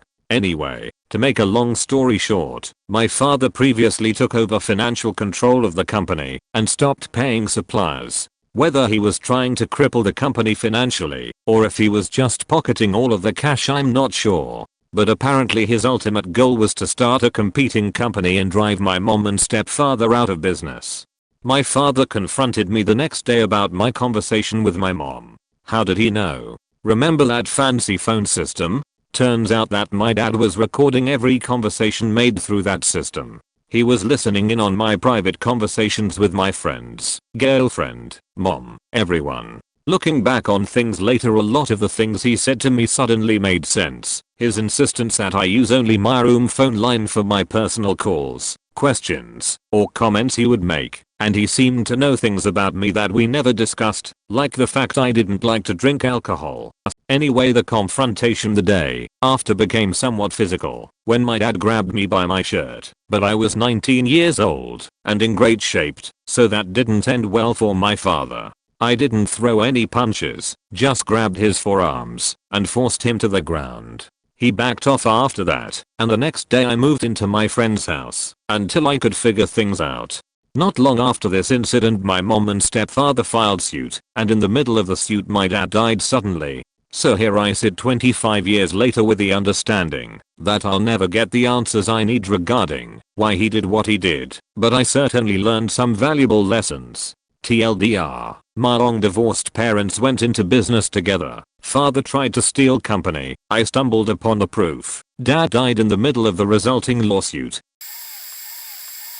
From the perspective of the other guy, wife and I have a condo with a bedroom on the second story, with vaulted ceilings and a window up pretty high, at what would be the level of a third story. One week the hoe had some guys there to paint the outside walls, and they were spending the day scraping. Wife and I were both home from work and decided to have some afternoon delight and began a 69 session, positioned such that my head was pointed in the direction of said window. A few minutes into it, it registers that the background scraping sound had slowed to what seemed to be an afterthought, and I glance up and see a Hispanic dude looking down from the window. We make eye contact, and he leans back, away from the window, scraping resumes. Another minute goes by and the scraping slows, and so I look up again, and this time I'm ready, because I don't give fuck all if he watches. We look at each other, and I give him a thumbs up, eliciting a big grin from him. He watched us through completion, so far as I could tell, as every time I glanced up, he was looking. I put on a bit of a show for him, since I suppose 69 isn't the most exciting thing to watch after the rush of verism passes, giving my wife a decent spanking and some vigorous fingering while we were going at it. That section of the wall never has looked quite right. Went to a family reunion with a girl I was dating. It was at her parents' place in the middle of nowhere, so we were out there for 3 days. They had a big ranch type place with horses and land. There was probably 25 people there. Everything was going great, but back then I smoked, and she didn't want her folks to know that. We were staying in a RV they had on the property, so after everyone had settled down I decided to sneak out for a smoke. It had been all day. I take a walk around these old horse trailers and am being quiet. I hear some crazy noises coming from one. I had a flashlight on me, so popped it on. There were two of the younger male cousins, and one was riding the other cowboy style like it was a rodeo. I very quickly flicked off the light and skedaddled. Didn't say anything to the girl when I got back to the RV. Next morning at breakfast I made eye contact with both of them and gave them the "it's cool brah." I'm not gonna say she'd look. Weirdest thing was they lived nowhere near each other, like 2 states away, so maybe this was their family reunion tradition. This will be buried, but whatever. I'm bored and drunk at work, so I better look busy. Fun little list. 1. Scavenging through my grandma's computer for some games. I was 13 and there was no internet. I found some nudes. I jerked off to them 3 days later. My uncle appears with his new wife. Lo and behold, I jerked off to my future step-aunt. 2. Way too many test corrections. I'd help around in school with things nobody else would want to do, like moving the whole faking library upstairs, adjust video players, configure computers, etc. So I had pretty much free pass to whatever whenever wanted. That included the teacher's room. I'd usually go through their stuff and find the answers to the test we'd have, and sell the answers for around $1,000 each answer, while taking care of only getting 60-80% of the test right. 3. I work at a pet shop, and I'm usually the designed person to do the unpleasant jobs. Cleaning bathrooms, picking up dog shit, and holding aggressive dogs for the groomer, a woman. She has small tigs, and wears slightly bigger bras to make up for it, but there is about 1 foot, 30 centimeters for those using real measures, difference in height between me and her. So when she bends to reach the dogs, I get a clear full view of her tigs, and I have no faking clue of how to let her know. My parents divorced when I was about 10 years old. Through years of partying they had both becoming barely functioning alcoholics, and eventually my mother called it a day after discovering my old man had been playing hide the sausage with one of her sisters. I then spent the next few years hiding from an increasingly drunken mother, and would spend as much time as I could visiting my paternal grandparents to get time away from home and all the hidden empty vodka bottles I kept stumbling upon. My grandparents passed away when I was around 13 years old, and my father, who I saw maybe once every year, when he arrived at his parents' with a comic in his hand for me and a crumpled £10 note to try and buy my love, decided to buy my grandparents' cottage from the landlord who they leased from, with plans to keep it in the family and have it for my kids when I go. It was soon sold again to help pay for the HDT alcoholic lifestyle he maintained 200 miles away with his new family. Anyway, my old man decided that he was going to spend 2 weeks refurbishing the cottage so that he could lease it out and perhaps make some money from the property after he went back south. So for the next fortnight I worked as an unpaid laborer for my father, happy enough with the hard work as I was getting time with the man who spawned me. Once the work was finished, he decided that he was going to throw a party at the cottage for friends and family before he left to go back south. He invited me along, but my mother wasn't keen on me going along alone. She couldn't come with me, as she had planned an extensive itinerary of vodka drinking on the sofa, while shouting sexually explicit comments at Clint Eastwood movies, so my aunt volunteered to come with me to make sure that my father behaved himself.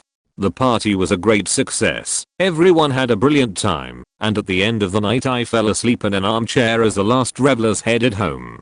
I woke up at around 5:30 in the morning, shivering cold as the heating was off, and this was the far north of Scotland. I decided to head into the master bedroom to grab my jacket that I'd thrown on the bed earlier, so I tiptoed down the hall and quietly opened the door, hoping not to disturb my father.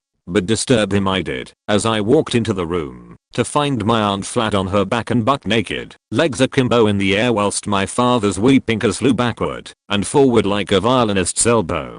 He saw me and jumped backwards, catching his foot in the bedsheets, and fell backwards into a dressing table, half knocking himself out in the process, and fell to the floor, his soggy gentleman's sausage flopping against his leg as he cradled his head in agony. My aunt Spider crawled backwards toward the headboard, picking up pillow to hide her lady bits, and started shouting at me to get out, and that this wasn't what I thought it was. I grabbed my jacket from the chair beside my now naked and prone father, who gave me a feeble thumbs up from the floor as I took off back to the living room.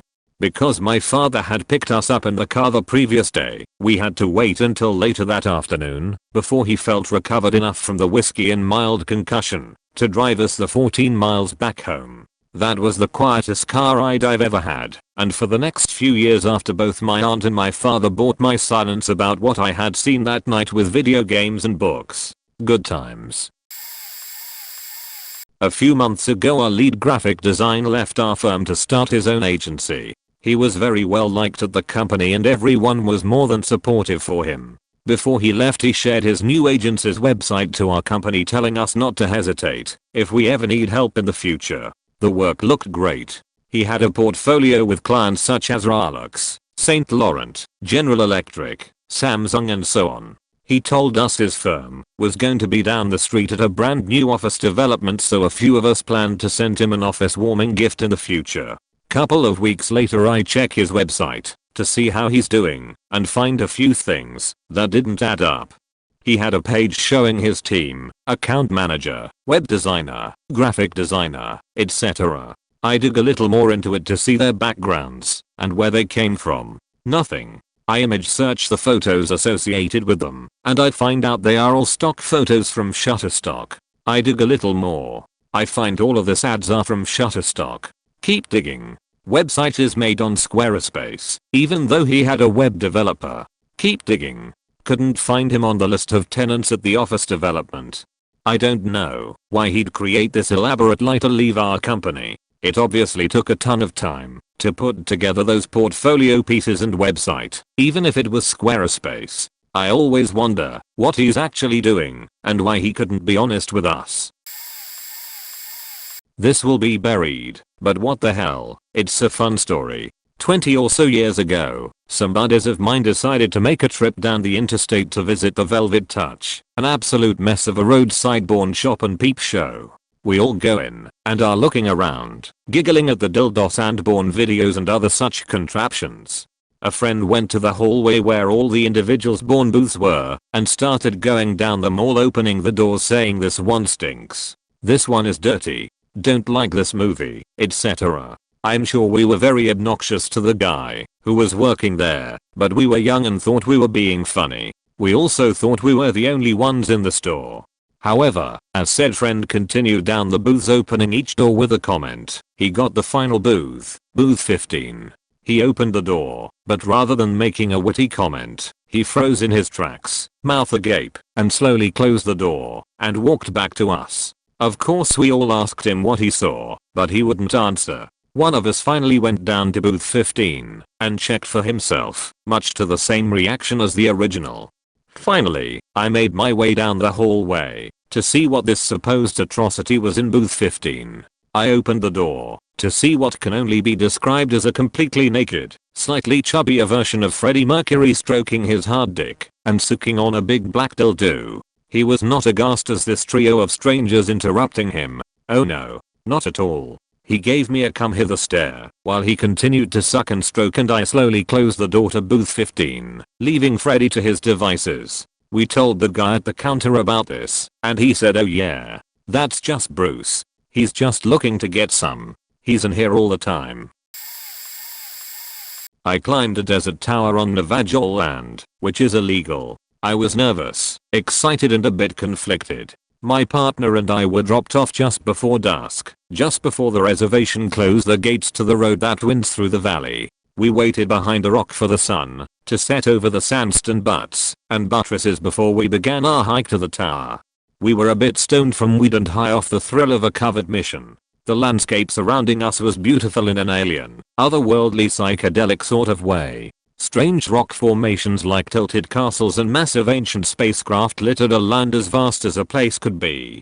As the light finally faded, some Navajo began playing their drums and flutes around a fire across the valley from where we were hidden. The earthy rhythms reverberated from behind us, in front of us, from the left, and from the right. It sounded so primal and sacred. I felt deeply that this was something I was not supposed to see and hear, yet I can't deny that it was one of the most beautiful and special experiences I've had in my life. I came away from that mission with a greater respect for the Navajo and their land than I had had before. I feel fortunate to have heard those forbidden sounds. This is sort of a long story, so I'm just going to bullet point the heck out it. My dad is an amazing shot. His dad and brother used to talk about it all the time. They would go hunting, and he could shoot a deer through the heart at some really far distance. I'm not a hunter, so I don't know how far is far.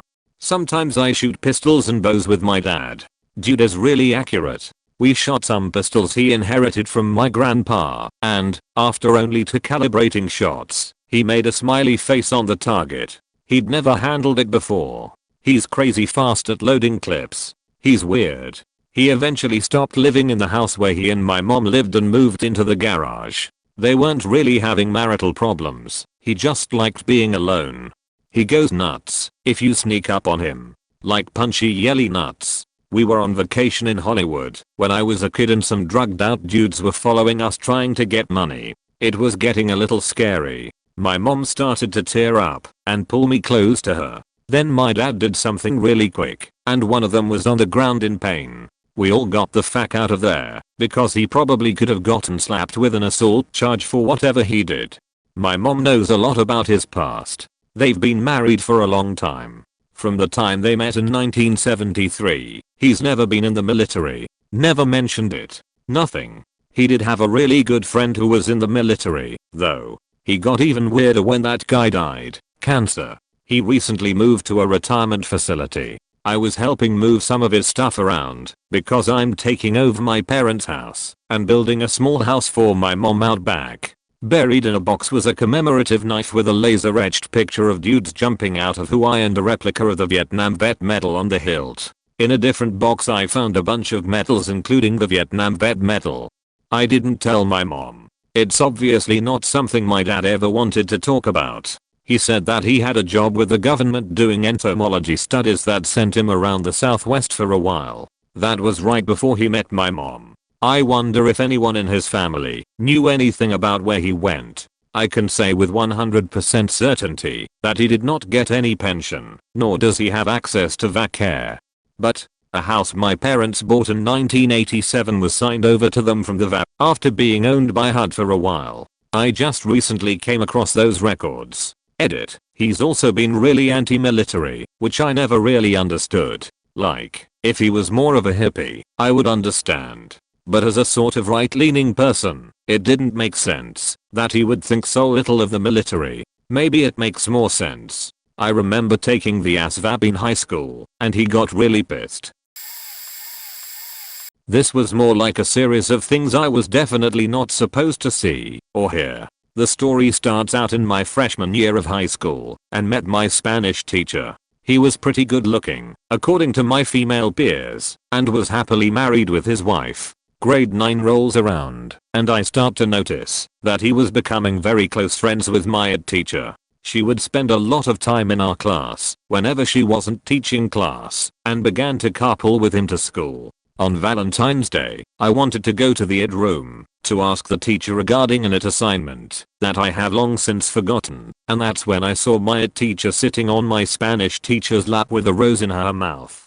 I walked away quickly thinking I probably saw something I wasn't supposed to see. In grade 10, I had formed a pretty strong relationship with my Spanish teacher, since he was one of those teachers that didn't really teach and just made you watch soccer, football, sorry I'm Canadian, with him in class. He always gave most of the class high 90s for just supporting Real Madrid, since he knew we'd all fail any Spanish exam he gave us. One day during those practice speaking Spanish with your peers moments in class, which basically is code for do whatever you want, he came to my table and had a breakdown in Spanish assuming we wouldn't understand. My friend sitting across from me actually had a private Spanish tutor, so she told me after class what he said. He basically said that it's been really hard for him to come to school with his usual happy attitude, since he's been sleeping on the couch for the past few months and have been eating only Kraft dinner, macaroni, and cheese for a while. That's when I figured out his wife must have found out about my ed teacher, but I kept that to myself. In grade 11 the affair he had pretty much became public knowledge to most everyone at school somehow. I like to believe I was the first to find out, and he divorced his ex-wife and married the ed teacher the same year. In grade 12 my Spanish teacher became a father, and still to this day, according to my younger sister, is happily married to my ed teacher. Back when I was 17 I worked as a crew member in McDonald's in the UK. I was on a close shift one night, 3 to 11, and I had just finished getting things ready for breakfast in the morning. I said bye to the others, the manager who was in his late 50s and the girl who was closing up the tills, a year or two older than me. Realized when I got 5 minutes into walking home that I'd left my keys in my locker, so I walked back to pick them up. As you've already probably guessed, I walk into the staff room and they are sprawled across the table going at it like rabbits. I'll never forget my manager's face the next day. Edit, I have another one. Damn you Reddit for reminding me of this. Walked downstairs one night after a long evening of playing Nazi zombies. It was probably about 1 AM. Get a drink, and then notice the light was still on in the front room. Pop my head in the door, to see my dad sitting there in his boxers with Baba Station, or something similar on. I had gotten too far in the room to pretend I hadn't seen, and he changed the channel as quickly as he could, while I just said goodnight and shot out of there. Well, when I was about 12 I used to go down to web games in the mall any chance I got. Hang out, play new demos, you know, back when malls were more fun. Right across the walkway from Eb was an Orange Julius. This older guy named Fred used to manage it. I would go in there pretty regularly given my constant presence at the mall, so we knew each other. Nice guy. In any case, one day I had spent most of the afternoon lingering about. The bus would be there soon, so I went to use the restroom before I headed out. It was located down a long hallway, way back out of the way, near the mall manager's office who was never there. Always creeped me out a little. I get to the bathroom and rush in, fearing I may miss the bus. Well, standing right there with a deer in the headlights look is old Fred, holding what I now know to be a crack pipe. I'll never forget the utter horror that man had in his eyes as this 12-year-old kid walked up on him blasting off in the mall bathroom. He tried to put the pipe in his pocket, burned his hand in the process, and dropped it on the floor. He then looked up to me and muttered, "Please, don't tell on me, son." So of course I never did. I wasn't even really sure what I saw, but I knew it gave that man the fear to see me stroll up at that moment, so it was probably bad. Put the pieces together years later, after becoming a bit more exposed to reality. Fun thing to look back on and laugh about.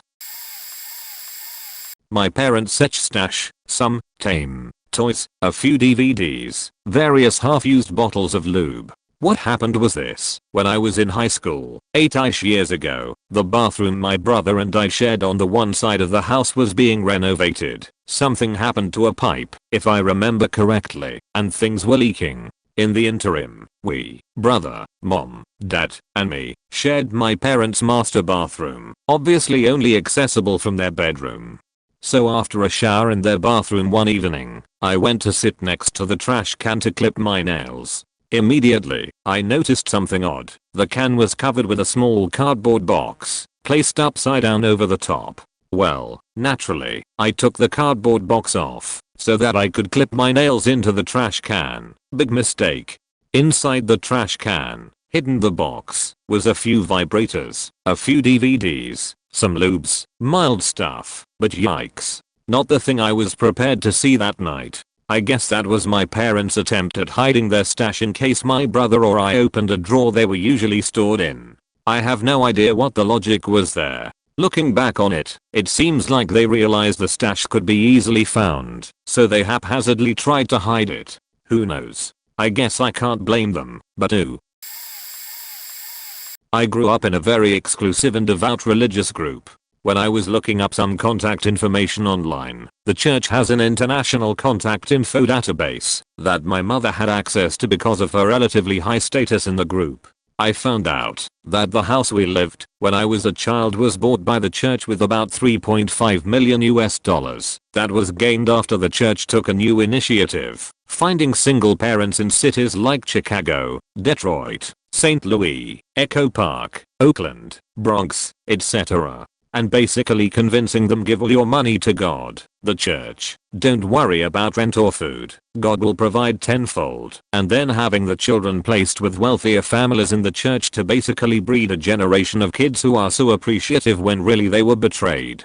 I also found out that, in order to get a status raise in the church, my parents needed to be more family oriented, so they ordered them to have another child, me. I exist because my dad's boss said so. They also kept and circulated a list of thousands of people's personal confessions, for instance molested as a child, homosexual tendencies, previous significant other, overdosed, attempted suicide at age 22, really personal sheet, and later used it against them to keep them in the church. They trained evangelists to seek out vulnerable people. 5. College freshmen away from home for the first time, single parents, recently widowed or orphaned people, those afflicted by physical or mental illness, and children. Like, they literally sent them to these theology-based psychology of evangelism courses, so they had an actual strategy. I found this, and a bunch of other really upsetting shit about basically the entire culture I grew up in, when I was 17. Totally flipped my worldview. I have to say I'm grateful, because I'm in a much healthier situation now. TLDR, grew up in a really strict church. One funky Google search 17 years later, apparently it was, and still is, a cult. This is going to be long. TLDR is I walked in on my girlfriend and my roommate faking on the floor. After a particularly harsh day of poor design reviews for my various college classes, I got home late. Since it was late, I got in as quietly as I could, only to be greeted by blaring music. I peek into the living room and there they are, faced away, faking like crazy. She makes an offhand comment that they need to finish soon cause Walker's going to be home soon, and they can always do it again when he goes to class in the morning. My brain already shot by this point. I left and got a hotel room. The next morning I get a text from her asking why I hadn't come home that night. My response was, well, I didn't want to get in the way in case you and Josh decided you wanted to fuck on my floor some more, so I left and got a room. No response. I get home later that day expecting a shitstorm of yelling, only to find they had cleared out all of his stuff. He had left a note saying the lease was fully in my name now, and that was that. Neither had the courage to talk to me face to face. A few weeks later she messages me to tell me it was my fault for always going to class, what the fuck, and I should have put her before college. I think I may have dodged a bullet. I grew up in a small California coastal town. About 20 years ago a Chinese food restaurant got busted for selling massive amounts of guns, supposedly millions of dollars worth, and like rocket launchers and such. We took my grandma to this restaurant for like every birthday and holiday for years, chatted with the owners. It came as a big surprise. One night a few months after the bust I was walking by the place at near 3 in the morning. The part of town this is in was super dead and quiet by about 10 PM, so I wasn't really paying attention. Also, this area of town was super small and nothing ever happened really. At some point I noticed that there are several all black cars parked in front of this place. Spotless, tinted windows, a lot more expensive than anything you typically saw in that area. When I saw them I stopped walking. It took me a second to snap out of it, enough to even realize what caught my attention, and then I noticed that a light was coming out of the window of the restaurant behind me, so I turned around to figure out where it was coming from. I've eaten in this restaurant 100 times. There is literally only one table that has a window onto the street. A giant picture window. There is a whole back dining area with like 15 tables in it. That said, around this table are a dozen of the biggest black dudes I've ever seen, all wearing black leather and gold chains. Aside from them there is one nervous looking Chinese guy sitting at the table, still in a dirty apron from his shift, and a waitress standing behind him, and all of them are looking at me standing with my idiot mouth open as I try to figure out what I'm looking at. None of them seem particularly happy that I'm standing there staring at them. When it finally clicked for me, I put my head down and kept walking and didn't look back. Back in the mid-zeros my old company were looking at doing some compulsory redundancies as the economic turndown had hit the automotive industry quite hard in the UK. Toyota and Honda factories closed for a couple of months, so no cars were being produced, and we were a second-tier supplier of plastic-injected molded car parts. I'd been with the company 8 years, worked my way up from shop floor worker to shift leader, and then quality tech. I quite enjoyed my job, was friendly with management as well as shop floor, and, stupidly, thought they liked me too. I was in my mid-20s and still quite naive. I was accidentally copied into a RAW message from my section boss. My internal email was quite similar to my quality manager, which showed all the people who they wanted to get rid of, including me, with disparaging comments and insults next to a lot of them. I discovered my downfall was being friendly with my old shop floor co-workers. What the fuck? I was never late, did overtime and did my job well, so I was really pissed off. I went 2 hours and showed them the email that I'd received. I'd printed it off and forwarded it to my own personal email for evidence. They were hugely embarrassed and made my section boss come and apologize in a personal meeting. Funnily enough, my name was removed from the list and I kept my job. 6 months later I took voluntary redundancy, had a nice payout, started my own business, and haven't looked back since. When I was in the Marine Corps I got onto a public computer in this shitty rec center on base right after this other dude got off. He had not logged out of his Gmail, and when I tried to open mine I got a glimpse of his emails.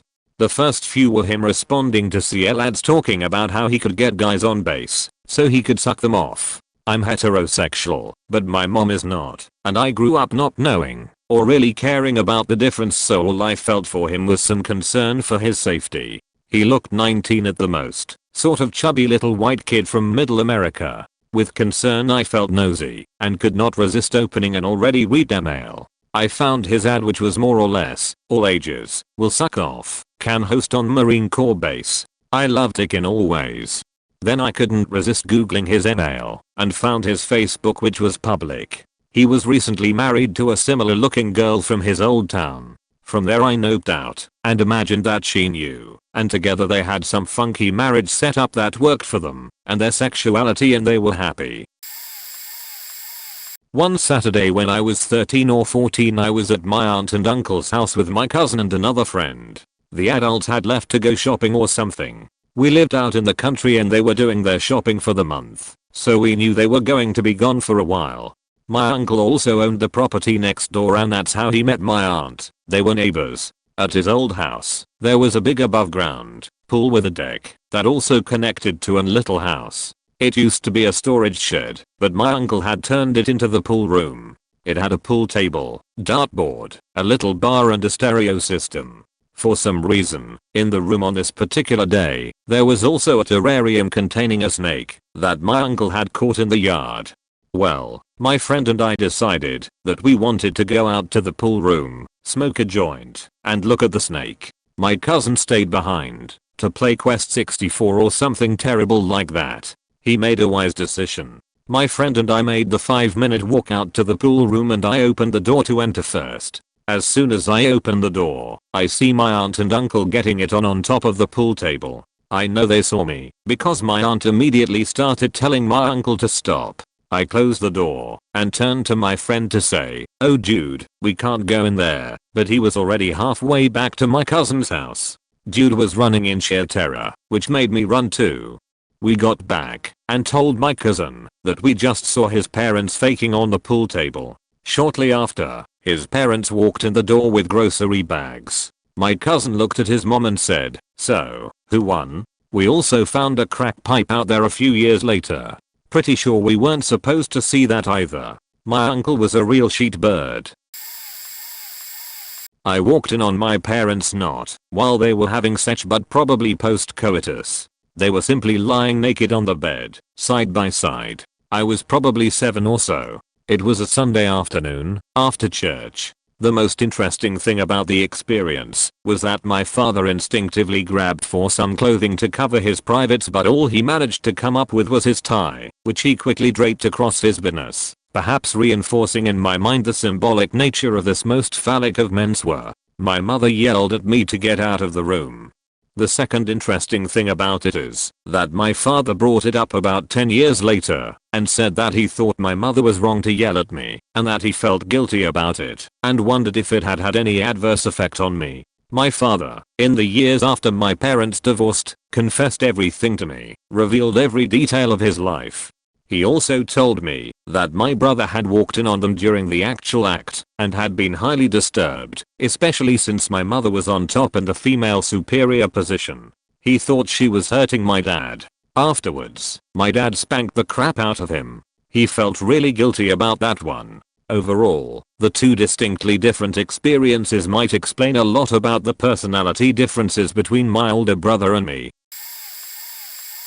Things took an interesting turn as I was approaching the gate entrance to the plane for my flight from Newark to Miami. As a member of Group 5, I was among the last major group of passengers to board the plane. As Group 4 began to finish up and enter the plane, I got in line to ensure that I would be among the first of my group to get my ticket checked, get through the tunnel, and onto the plane. I waited behind 2 or 3 people in the Group 5 line near the gate, all of us waiting with our tickets out. All but one of us. Rushing in from the terminal, a new male entered the queue and swiftly circumvented it. Moving with intent, the business casual man approached the woman and man airline duo working the gate entrance. The following dialogue, loosely, took place over about 15 seconds following this unknown man's meeting the female attendant. Unknown man: I don't have a ticket. Airline female: if you don't have a ticket we can't get you on. How did you? Unknown man: you remember me? You remember me? It's been a while since we've seen each other. The business casual man now takes out his wallet, opens it, and exposes a small gold badge in the middle of the underflap area semi-discreetly, but more in a rush to the airline worker. Right. You remember me? Airline female: of course, of course. It's been a while. You're good. At this moment, I'm right behind this man that just flashed his badge and is attempting to move forward onto the plane before me. Recognizing the potential dangers that likely lay ahead of me, I pause and look ahead to see what is happening nearer the plane. Against the wall stood one male and one female, both dressed similarly, wearing sunglasses inside the airport at 5:40 p.m. on a stormy day in Newark. These two were waiting immediately besides the door to the tunnel to enter the plane, about 5 or 6 feet behind the 2 airline workers checking people in, seemingly waiting for someone to give them an order. Up until the interaction with the badge man, I had not noticed these two standing there. As I inspect the two by the door, the sunglass wearing male mumbles to his partner, "That must be him." Following that statement, the sunglass couple bolts into the tunnel to the plane, waving off the staff and getting in line towards the actual entrance to the plane. The badge man promptly follows, separated by one male that had been checked in by the airline male worker. While this quick moment passed, the line in the tunnel is now this: 5-6 people out of sight. Sunglass guy, sunglass girl, random male, badge man, me. Less than 30 seconds go by before a blonde woman wearing a blue dress suit, like a flight attendant might wear, rushes out of the airplane and out of the tunnel into the terminal. The badge man looks at the woman run by, then looks me in the eyes and says, "Uh-oh." Following this utterance, the badge man chases the woman out of the tunnel and into the terminal, not to be seen from again for the remainder of my experience. The plot thickens still. Turning around, I see the line of people nevertheless proceeding into the plane. No one around me seemed to have noticed the woman running out of the plane and the man following. The sunglass man and woman enter the plane and approach their seats. The two stop around the 17th row, where there is one aisle seat open, followed by a short stout man in a New York Yankees hat sitting in the middle seat next to a business dressed man with headphones on. Only 2 people away, I hear and see this entire interaction clearly. Yankee hat guy: "Oh, am I in your seat?" Sunglass girl: "Yeah, those are our seats," motioning towards the empty seat and the sunglass male at her side. Yankee hat guy: "My bad, oh that's my bad, I'm right up there." The Yankee hat man now gets out of the seat and goes to the row ahead and takes a seat. The sunglass duo now take their seats in the row. I move past them, getting to my window seat 10 rows down. As I sit down, the sunglass girl and Yankee hat guy work their way to the very back of the plane and enter the right side bathroom around 5:45 p.m., never to be seen again. The sunglass guy remains in his seat for the entirety of the flight. The flight is scheduled to depart at 6 p.m.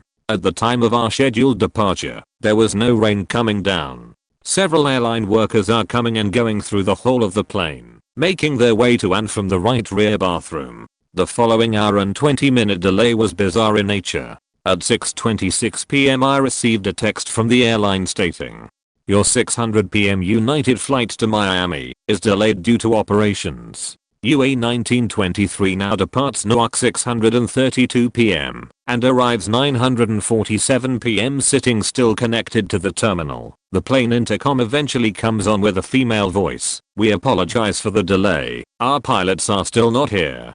Hopefully they'll come soon." Eventually the pilots arrive, visibly entering the cockpit, and one of them delivers an apology to the extent of, "Sorry about that. It took us 2 hours to get from the hotel to the airport. Traffic exists everywhere for everyone. We are going to go ahead and get started on our pre-checks and get us in the air soon."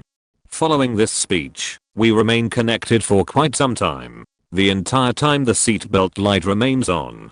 After about 50 to 55 minutes the plane detaches from the tunnel and begins to traverse the tarmac.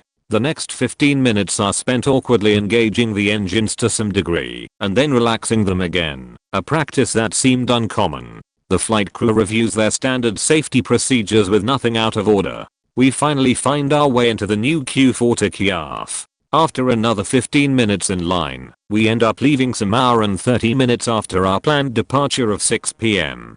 Never did the staff tell the passengers to turn on airplane mode on their devices. The seatbelt light stayed on the entire flight and was effective until people had to go to the bathroom. Eventually, the bathroom opposite of the one occupied by Yankee Hat and Sunglass Girl is taken, so there are no available restrooms at the tail of the plane. Once this happens, a line forms at the door. The intercom is activated. "Intercom lady, do not form a line at the bathroom." Very few similar instances occur on the rest of the flight, and no one ever comes out of that bathroom. We were prompted 2 times to prepare for turbulence, but otherwise the flight went off without any notable issues. Obviously intrigued, I kept an eye on the bathroom and tried to watch Sunglass Guy at the same time if possible. Nothing happened, and eventually getting miles off of the plane took priority, so I disembarked. Walking out to the terminal I saw no law enforcement officers waiting. I did not expect any, as I suspect that if this was a non-terroristic threat the local law enforcement was not advised of this odd event, and things in 10:30 p.m. in Miami airport were quiet. After about 75 yards of walking through the terminal, I get my last glimpse of any of the actors of the story. Sunglass Guy is standing in a lounge area talking on the phone, glasses off, hand in hair, when he states, "I can't believe it happened either." No one will ever read this comment cause it's too buried, but I swear I didn't even remember this until I saw this question, and now it's haunting me. So I was like 5, maybe 6 years old, and on neighbors with this old couple that my foster mom made me call uncle and auntie, which was weird, but they were nice. Had a crab apple tree, and you don't need much more than that to impress a 5-year-old. Anyway, one time they had grandkids come over, a boy and a girl about my age, and I spent the entire day playing with them. It was so awesome. I was a pretty lonely kid, so I just remember how disappointed I was when it came time to stop playing for the night, and the next morning I went over to their house first thing. I don't know why I didn't just knock on the door. I think I was on my way when I saw them through the basement window. All 4 of them, grandma, grandpa, grandson, granddaughter, all standing in a circle. Most were naked. As I watched, the boy stepped out of his pajamas with what seemed to be extreme reluctance. Then the girl looked at me. I don't know what made her look, but in that instant it came flooding over me that what I was doing was wrong, that this was a private thing I was seeing. I think at 5 I had the rudiment of privacy down at least. So I ran, and I never went back, and I never understood what I saw that day, or almost saw, but neither did I ever see those kids again. Which, in retrospect, is probably for the best. I was about 8. My dog, a lab, was only a year old, so she was still kind of a puppy, but still 80 pounds or so. I used to get up every morning to walk her, including weekends, well before my parents woke up. One Sunday morning, I walked her, and then because I thought it would be cool, instead of holding the leash, a long thick leather leash. This was the 80s. After all, I should put it over the back of my neck, like a scarf. This worked out great until the dog finished doing her business and bolted for our front door. She got fed after her first walk of the day. The leash gave me a really bad friction burn on the back of my neck before it came off. And, being afraid, and in pain, I started crying. Once inside the house, I plopped down on the mat just inside the front door and let loose with crying and saying out really loud. Well, I guess my parents were having sex, because my dad heard me crying, and he came running, completely naked, to see if I was okay. Normally both of them wore some kind of pajamas. Sitting on the floor as he got to me, before he knelt down, I got an eyeful of his junk. I don't remember what it looked like, not really, just that I saw it, and was like ooh, dad's privates. But only for a moment. Honestly, I was just glad that someone was there.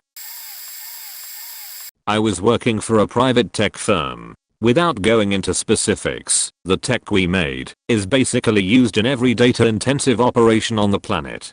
Stock exchanges, social networks, certain weapon platforms, at least the Western ones, and at least one Asian one. My job was to be aware of what people were saying about our products at all times, and any new applications or niches people might have found for it.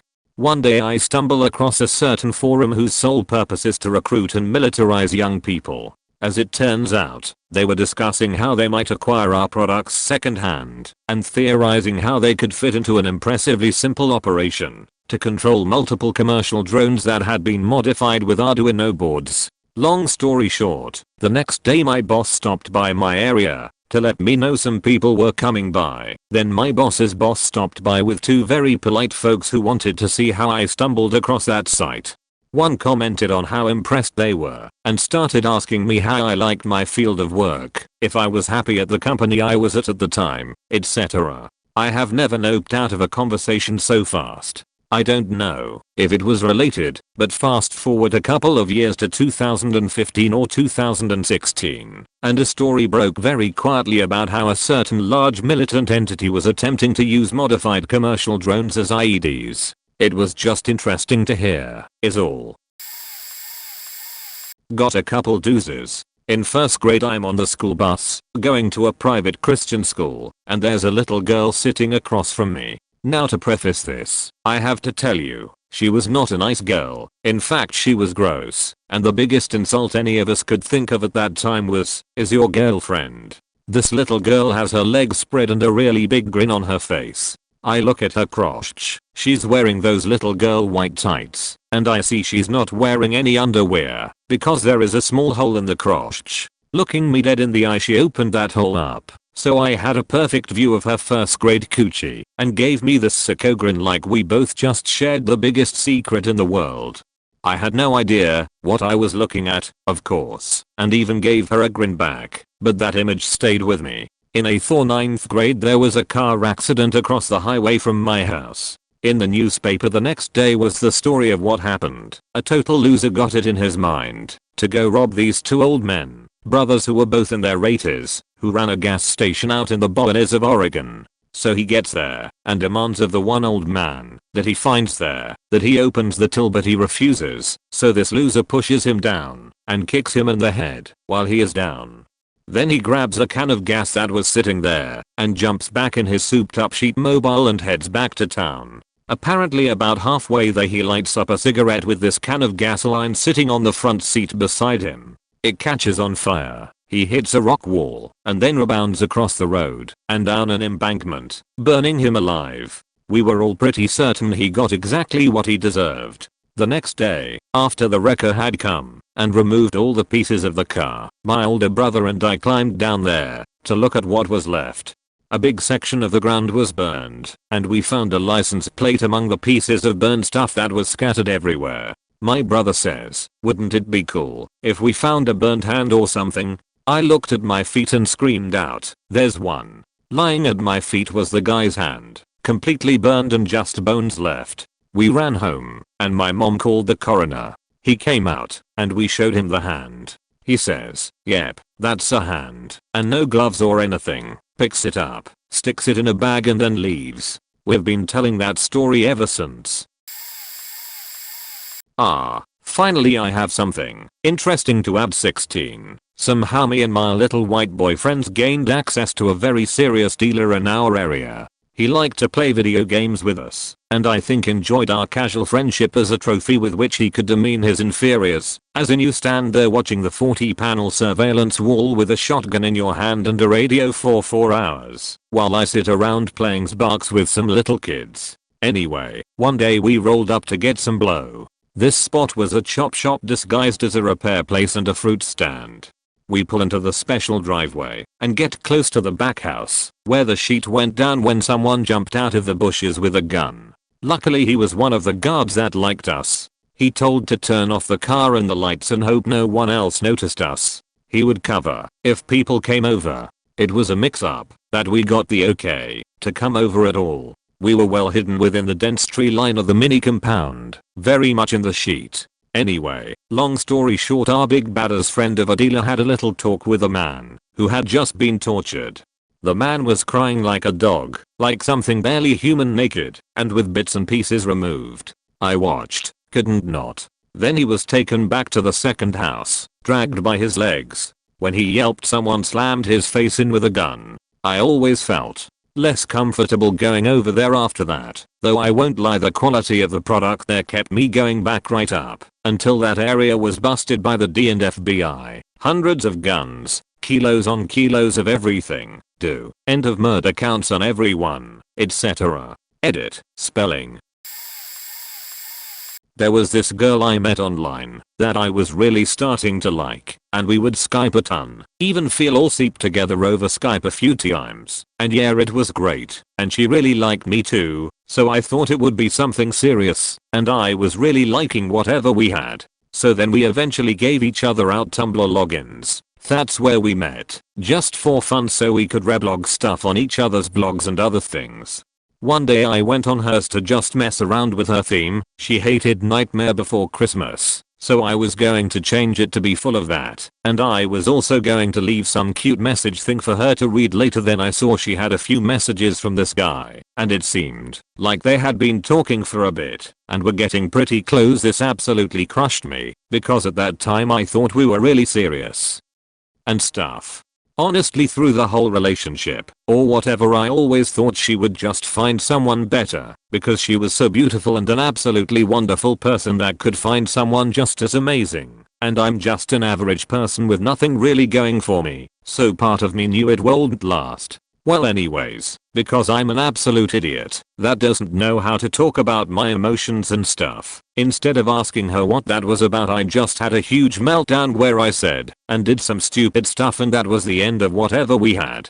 Looking back at it all, I'm glad I got out of that. Like, she was definitely an amazing and unforgettable person, but the whole time I just felt inadequate, so even if it did last I would probably have a meltdown like that anyways, since I'm really bad at communication about that stuff. Even though this was one of the lowest points in my life, I was able to move past it and improve as a person, so something like this won't happen again. Super late, but I've only shared this with a few before. I posted this before somewhere else, but my in-laws both passed away, a few years after my mill. Their kids went through the estate to claim things each wanted to keep and what to sell. My husband and I were transitioning with selling our own home at the time of my Phil's death, so I stayed at the in-laws house while he stayed at ours, off and on, so our home wouldn't get robbed while sitting on the market, and so our house stayed clean as we had a newborn, and I was in no mood to constantly keep up our house. Plus we have pets, and it was just easier. And so someone could watch the estate while everything got sorted out. I say that because my husband wasn't home when I saw what I saw. Anyway, one night I was playing with my Phil's iPad that my husband claimed for us to keep. Phil only had it for roughly 2 years and barely used it. He was a reader and loved music, so mostly just used it for that and sports updates. I was using it to take better pictures of our baby, as my phone wasn't the best, and to learn how the iPad worked with the photo app. Had an Android phone, so unfamiliar with Apple. Took a bunch of pics and started exploring the app and clicked it to accidentally pull up the timeline. All the pics went super small, but I was caught off guard with how many, because I didn't think he took pics with it, and I know I didn't take that many. Then I clicked on one out of curiosity. My body literally went cold, then super hot. Then I felt like I was struck by lightning and felt all jittery. Body went numb. Extreme shock took me over, and a smile creeped across my opened mouth. I was shaking with disbelief and awe at what I saw. Immediately I went into childish mode with every swipe saying over and over again, "Oh my god." Picture after picture was my fill in different colorful spring type dresses, different wigs, color coordinated costume jewelry, color coordinated heels, color coordinated makeup that made him look like a drugged out 70-year-old smoking hookah. Poorly done male polished fingers holding half smoked cigarettes. He didn't smoke or had ever. No, none of that stuff was my Mills. No picture was he smiling. All taken at terrible angles. Some made me really uncomfortable looking at. This hardcore. He was very introverted, tiny, disciplined, law-educated, organized, sports fan, political, never drank, never cussed, never smoked, kept to himself. Old man who is always highly praised as a real man by his eldest preacher son, took a hard left at some point after his wife passed away. He and I never had much of a relationship as we had zero in common, yet there I sat, looking at pictures of him in such a scandalous moment. Had I known he went down this path, we would have had a much better relationship as I, and quite possibly one other still, would have been supportive of him doing this. His sons? OMG. My husband knows I found pics, as I had to tell him, but he didn't want to see, but only because his other brother took an iPad mini, for his own kids, super young, and there may have been pics on that thing too. But I spoke to the wife and she never mentioned it to her husband. So the three of us are the only ones who know.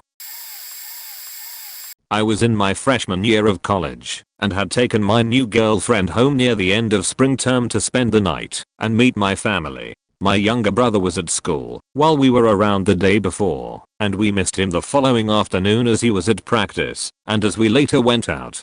Sunday morning we were heading back to university early. Girlfriend wanted to meet brother.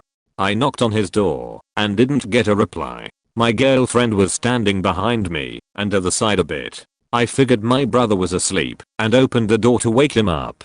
His bed was perpendicular to the doorway on the opposite wall. As I slowly cracked the door I peeked through, to witness him quickly pull his blankets over his naked self, and the pink stuffed plush rabbit he was having sex with. He pulled the blankets up to his neck, leaving two pink ears flanking his horrified face. I quickly waved at him with my offhand, gesturing him to move the rabbit under the blanket. "Brother, I've girlfriend here to meet you," I said in a panic. No sooner had the ears cleared the top of the blanket than my lady pushed through beside me and opened the door.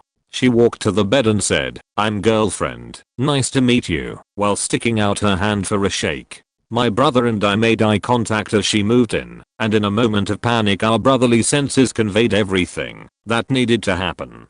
I watched the blankets rustle as his hand moved from the pink set rabbit under the cover to meet hers. They shook hands and introduced themselves. "Well, we need to go. See you again," she said as she turned away and walked out onto the landing. I stared him in the eyes, shook my head, and followed her out, locking the door behind me. TLDR, caught my brother using a stuffed rabbit as a sex toy. Had him shake hands with my girlfriend in the moment without knowing. Never talked about it to either of them.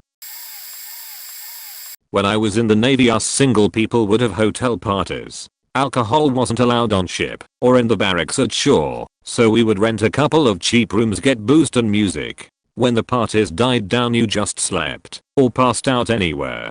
At one base the hotel rooms had a queen size bed and a love seat with a cold out couch. It was my habit to crash under the fold out on the floor. For months I was friend zoned by a chick I really liked. I was never very aggressive about my feelings, but I think she knew. Anyway, we often found ourselves at these kinds of parties. One night, after coming to and discovering I'm in my natural habitat under the fold out, I hear a couple on top giggling and whispering. I peek my head above the bed and there she is in missionary position with her legs wrapped around some random I've never seen before. The dude freaked out just a little, but she held him with her legs and said, "He's blitzed and never remembers anything in the morning." Honestly my facial expression never changed. I was indeed drunk, but had slept some of it off. I just eyeballed her and the dude and flopped sitting up against the wall. The next thing I know, it's morning. I'm on the fold out, not my usual place, and her and a few others milling about before we had to check out. One of our regular crew kept asking if I was okay. The rest of the day concerned about me. That ain't normal. Finally the girl I liked starts probing me to see what I remember. I tell her I saw her and another guy, but I didn't recognize the other guy. Then she gets all mad saying it was us. Her and I had sex, and was pissed I couldn't remember. About a week later I see random guy. He was our co. I saw him every day in uniform, but like Superman he was different in civilian clothes. I confronted him discreetly, and he thanked me for being cool about it. I was really mad at the girl by now. Next time I saw her I told her who I talked to, and she was like, yeah him, and I almost did it, and he left right after you saw us. So I dragged you off the floor and finished up with you. I'm still not convinced, but her and I both got some sweet duty assignments. And after learning she just liked casual sex, I didn't crush on her, but we stayed friends. When I was in high school, my middle class family had a really shitty, outdated PC as our family computer. My dad had a work laptop with a much better processor, and he loaned it out on occasion to my brother or I to surf the web, or to my mom for her to play games on. My dad had evidently been cheating on my mom with a woman he knew from his youth. Over the course of a year or so, in the recent documents folder, and even saved on the desktop, there sporadically surfaced a TXT file. Once it was a PowerPoint, but they were these digitized love notes that were quite clearly not directed at my mother. One of them had some really lame bullshit copied straight out of Brown Eyed Girl by VM. My mom does not have brown eyes. Mom was pretty computer illiterate, and still is, but really don't know how she didn't stumble upon it, because apparently my brother and I both had. We discussed it once, briefly, and then never spoke of it again. Even when my dad asked for a divorce, my mom eventually found a sheet and of emails on the sheety PC, linking my dad to the cheating, and subsequently my dad married that hoe. Life TLDR, as a teen saw sappy love notes from middle-aged dad to home-wrecking stepmom on family shared computer. Sometime back in 2003, when I worked for a moving company in Moree, as the crew and I were finishing up a typical move into a nicer apartment type home, a man waves us down and offers to pay us each $20 if we'll help him carry a huge TV set from his home and load it into his van. We all looked at each other and thought, sure, why not? He guides us into his unit, which was bloody huge. I mean bigger than most homes I've been in here in FL, where I'm both from and currently at, and we pick up one of those bigger 74-inch TVs from back then. For those who don't know, TVs back then were heavy as fuck compared to today's, and the further back in time you go, the heavier they were. Anyways, he then walks us, with TV in hands, to the back of his van, and opens the doors. Now when you see a white windowless van, like a 4D series, it's hard not to assume that such a van is for secretive activities. And this one was no exception. The interior had been completely removed, leaving just the frame, and there was a cage-like wall between the front seats and the rest of the van. There also appeared to be tools hanging from the sides, and the floor was covered in a thicker bedsheet. Could be a handyman's van. Hell, could be anything. But as we put 2 TV in and started pouring it in, it caught the bed sheets and pulled them with it, and underneath the sheets were a gruesome sight of dried blood puddles and bits of what looked like cloth and hair. We all kinda froze for a second and looked at each other. The guy must have caught on at the way we all went silent, but very calmly and in a manner that was almost too friendly said, "Did I say $20 each? I meant $100 each, and this never happened." We shrugged and didn't say a word, just secured the TV in, said thank you as he handed each of us a fresh and crisp $100 bill, then went our separate ways. I'm positive that was something no one was supposed to see.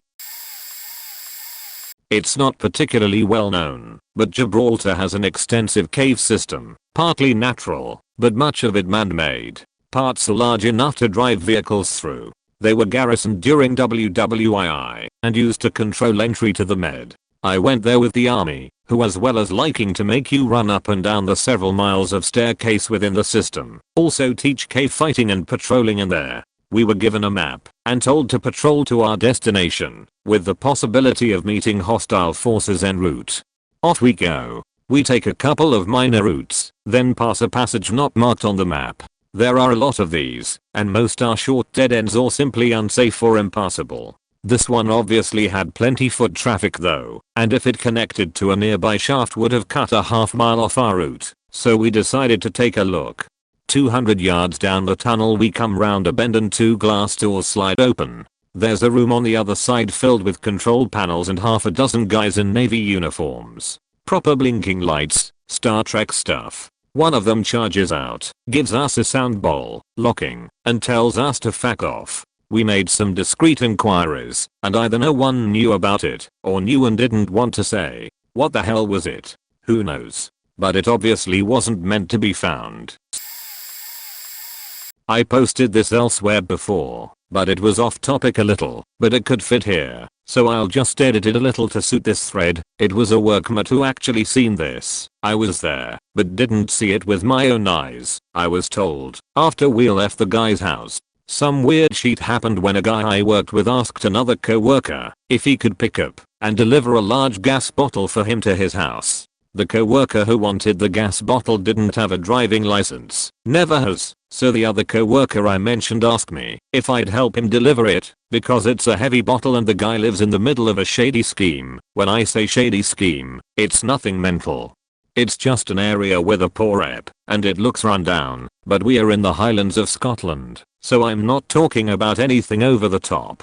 Anyway, we finish work, and for whatever reason, the guy receiving the gas bottle, let's call him John, wasn't at work, so me and the coworker, we'll call Andy, got into Andy's car and drove to pick up John's bottle, then go on to deliver it at his flat. We arrived in a car park somewhat near his flat, and took it in turns to spin the bottle on its base until we got to John's flat. He came to the door, and was acting sketchy as fuck, like really nervous and jittery. He lives alone, as we were led to believe, so I was a bit weirded out by his reaction, but whatever.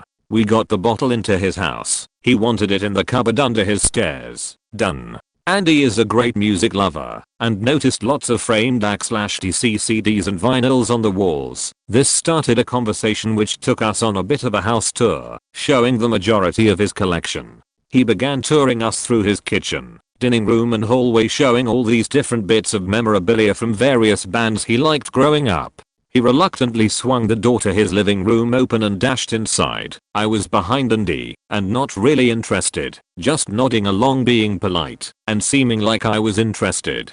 Now this is where it got weird.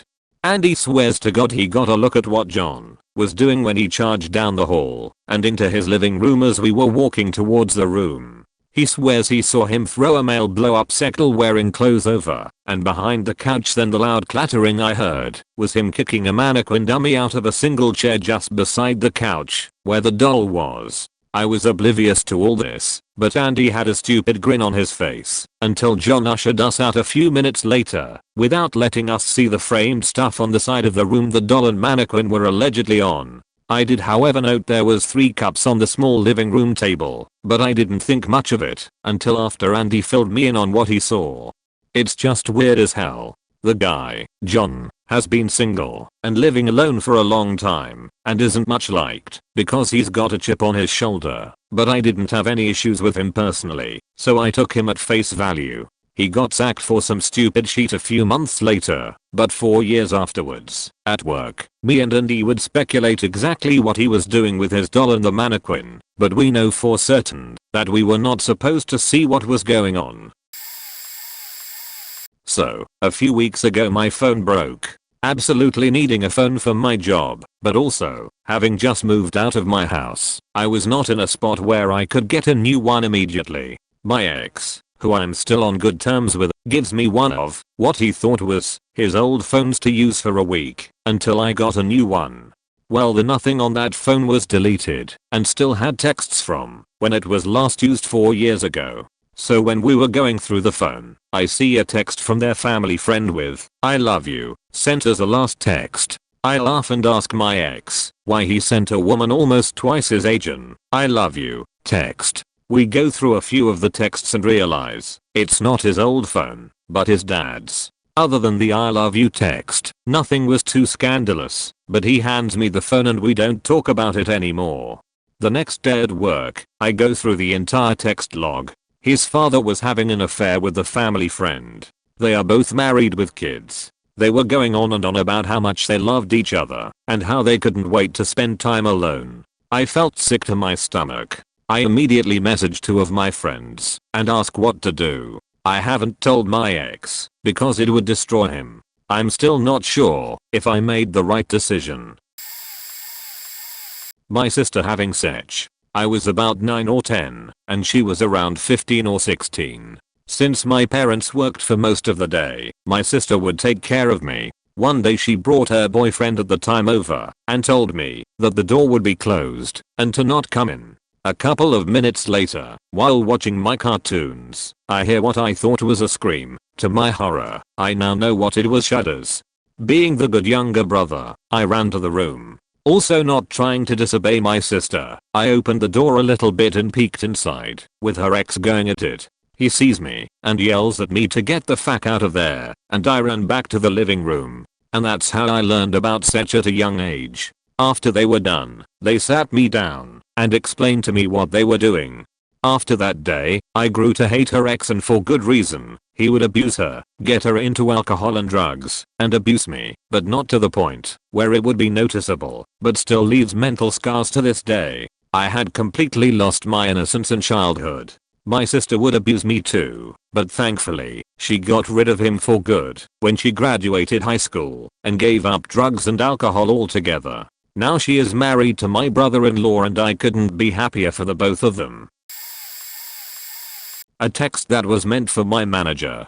I worked at a retail store that had a manager and then 2 to 3 assistant managers. I was an assistant manager. One day I came into work and another assistant manager, she was technically #2 in charge because our manager loved her so much, actually we'll call her #2, came up to me and started to complain about how I put out the shoes the night before. I explained to her that I hadn't realized I did it incorrectly. I had never had to do that task before and didn't realize it differed from how we normally do things. I fixed it as she went on break. I then received a text message from #2 saying she said she didn't know it was wrong.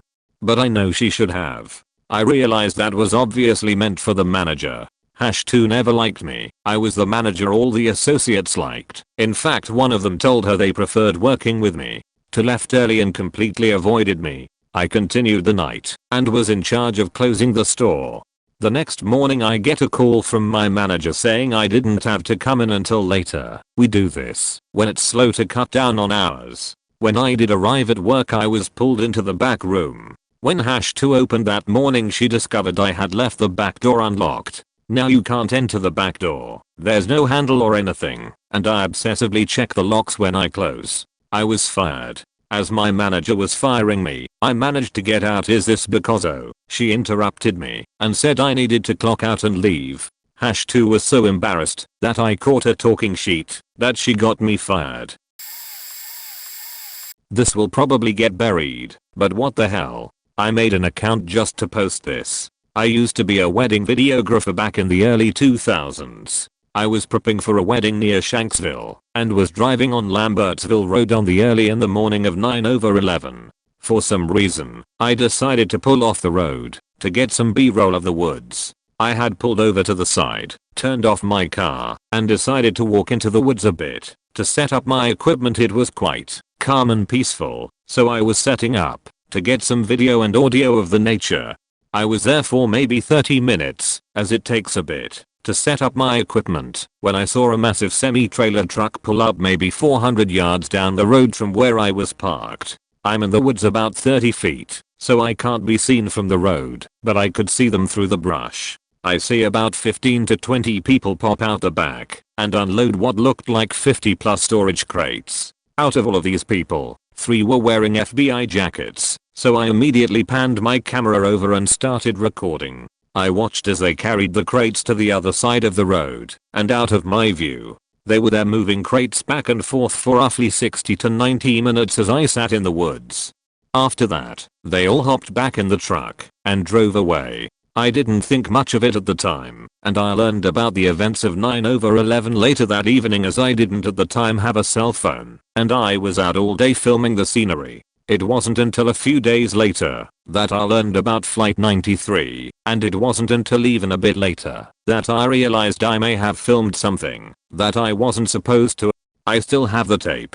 I haven't transferred it to any digital format, and by now it may have degraded to a large degree. It's locked away in my gun safe and hasn't been touched in 10 plus years. I'm not a techie guy like I used to be, so I'm not really sure how I would get it out there anonymously, or even if I'd want to at this point. So for now, I'll just sit on it until I feel the time is right to show someone. I found my dad's will. I was on his computer while he was at work, actually searching for his born, and ended up finding a strangely titled Word document. At first it didn't seem like a big deal. It contained a note to each of his kids. It wasn't until I got to the last one, my youngest brother, that I realized it wasn't just a will. The start of that line read something along the lines of, "If anything is going to make me change my mind, now it's writing this part." I realized I had found my dad's suicide note. I was about 14 or 15 at the time, and I had no idea how to go about talking to him about it. I decided to just keep it to myself. He started buying us gifts and stuff, and I would get really scared, and I still just kept it to myself. I remember one day on the weekend I woke up in my bed to a loud bang coming from my dad's room. I laid there in bed for probably half an hour frozen. Once I worked up the strength, I went to his room and opened the door. He wasn't in the bedroom. I was so confused until I saw that the bedroom window was open. What had happened is that there was a gust and the wind had slammed the door shut, but my paranoid brain had heard a gunshot. After that I was laughing hysterically, and I don't have much memory of the day past that. Shortly after this incident, my dad had returned most of the gifts he bought us kids, and I slowly started to believe that he had changed his mind. I never confronted him about it until last year, about 14 years or so later, but I never fully accepted that he was okay now. I called him distraught about a separate matter, and he started talking to me about depression. He told me on his own about he had considered taking his life and went into detail about it, and all I could do was cry and tell him I know. We talked a lot longer after that, and we were finally able to put it all to rest. I had recently bought a house. I was in the yard, between my house and neighbors, clearing up some fallen branches, mowing, trimming, etc. So, I'm out there, it's hot as Hades. I hear what sounds like a bump against a window frame. Very subtle bang noise. I knew I hadn't made the noise, and suddenly I felt like I was being stared at. I begin looking around b/c my ex-wife used to do this loving gaze thing while I was outside melting with the account set on 65 inside. So, looking about, I realize she hadn't arrived home. I'm really looking around, very obviously searching for a good 15 to 20 seconds for where this sound came from. I finally notice a light on upstairs and look up to see a female bare naked in the very large uncovered window, making no attempt to hide. I was surprised at first. Here is a naked woman staring at me, then it hits me. She is for real underage. I gasped, then panicked. I wanted to tell her parents, but paranoid me said this might be some setup to extort cash. So, then I wanted to call the police. I couldn't do that either, because of unknown implications. I really wanted to tell my ex-wife, but I feared she would overreact. I eventually did tell her a few days later. I still never figured out what the fuck that was all about, nor the correct course of action in that situation. Her parents did not seem like the type to be reasonable. Drug use was apparent. To this day I feel as though I was somehow violated and still might get a call from Chris Hansen. I've even been physically ill from the worry of implications. When I was high school age, I left school for a while and worked full time at a stadium in the suites. This stadium companies lease the suites for X years, so there's always a few groups in doing off-site exec level conferences, etc. A few notables, keeping in mind I was 16, so often would just not say anything for fear of losing my job. The team at the liquor stores drinking spirits and watering them down. Markup on these was around 200% on retail. Corporate clients get billed at the end of each event, so don't really care. A colleague masturbating into the toilet of a corporate box whose owners he didn't like. Colleagues stealing energy drinks and alcohol from suites. Clients tended to be so drunk they could barely walk after games, so wouldn't realize how much they actually drank. 2 suite patrons having sex with their game day waitress. Members of a political party discussing how they might take over the leadership. Didn't realize this at the time and talked about sport with them as I served lunch. Neil Diamond did a concert once, and this envelope was left in the suite area near our kitchen after the show addressed to Mr. Diamond. I asked my boss what's to do, and he opened it and read it in a mocking tone. It was an 80-year-old woman talking about how much he had meant to her and her deceased husband, and how they had named their daughter Caroline in his honor. Really sweet, but my boss just threw it in the trash. About 8 months after starting, I went back to school. First, some backstory, which is actually more interesting than what I saw. My family took a road trip through Romania about 3 years after their revolution. Exchange rates being what they were, it was very affordable to hire an interpreter for the whole trip. The interpreter suggested we take a small detour to visit his friend in a nearby village. We did, and had a nice evening. The next day we were approached by state security who wanted us to explain why we had been meeting with the mayor, who it turns out had been the patriarch of the family we had visited. They drove us to a ski resort, empty as the area was bare of snow at the time, with an APC full of soldiers following.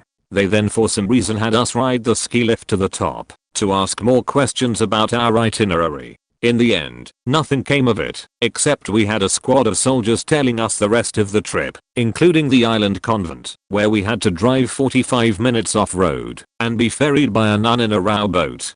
Anyway, the thing I saw was that about 5 seats behind us on the ski lift was a man in an immaculately tailored tan suit and bowler hat.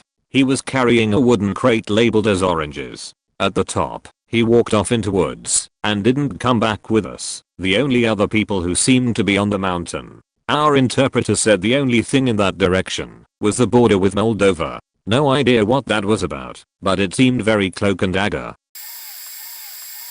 In our country, Boy and Girl Scout are mandatory until college. This happened when I was in primary school. I was a valedictorian and had very good relation with the teachers, and my parents were very present at school activities. Well, this year's scout camping trip got cancelled, so they decided to use school ground as a camping trip instead. The students slept in the classrooms. The teacher organized Boy and Girl Scout to a different building. Well, after dinner, my wise as now friend who used to bully me but stopped when my dad took me to taekwondo class, he dared me to race across the building that the girls were sleeping.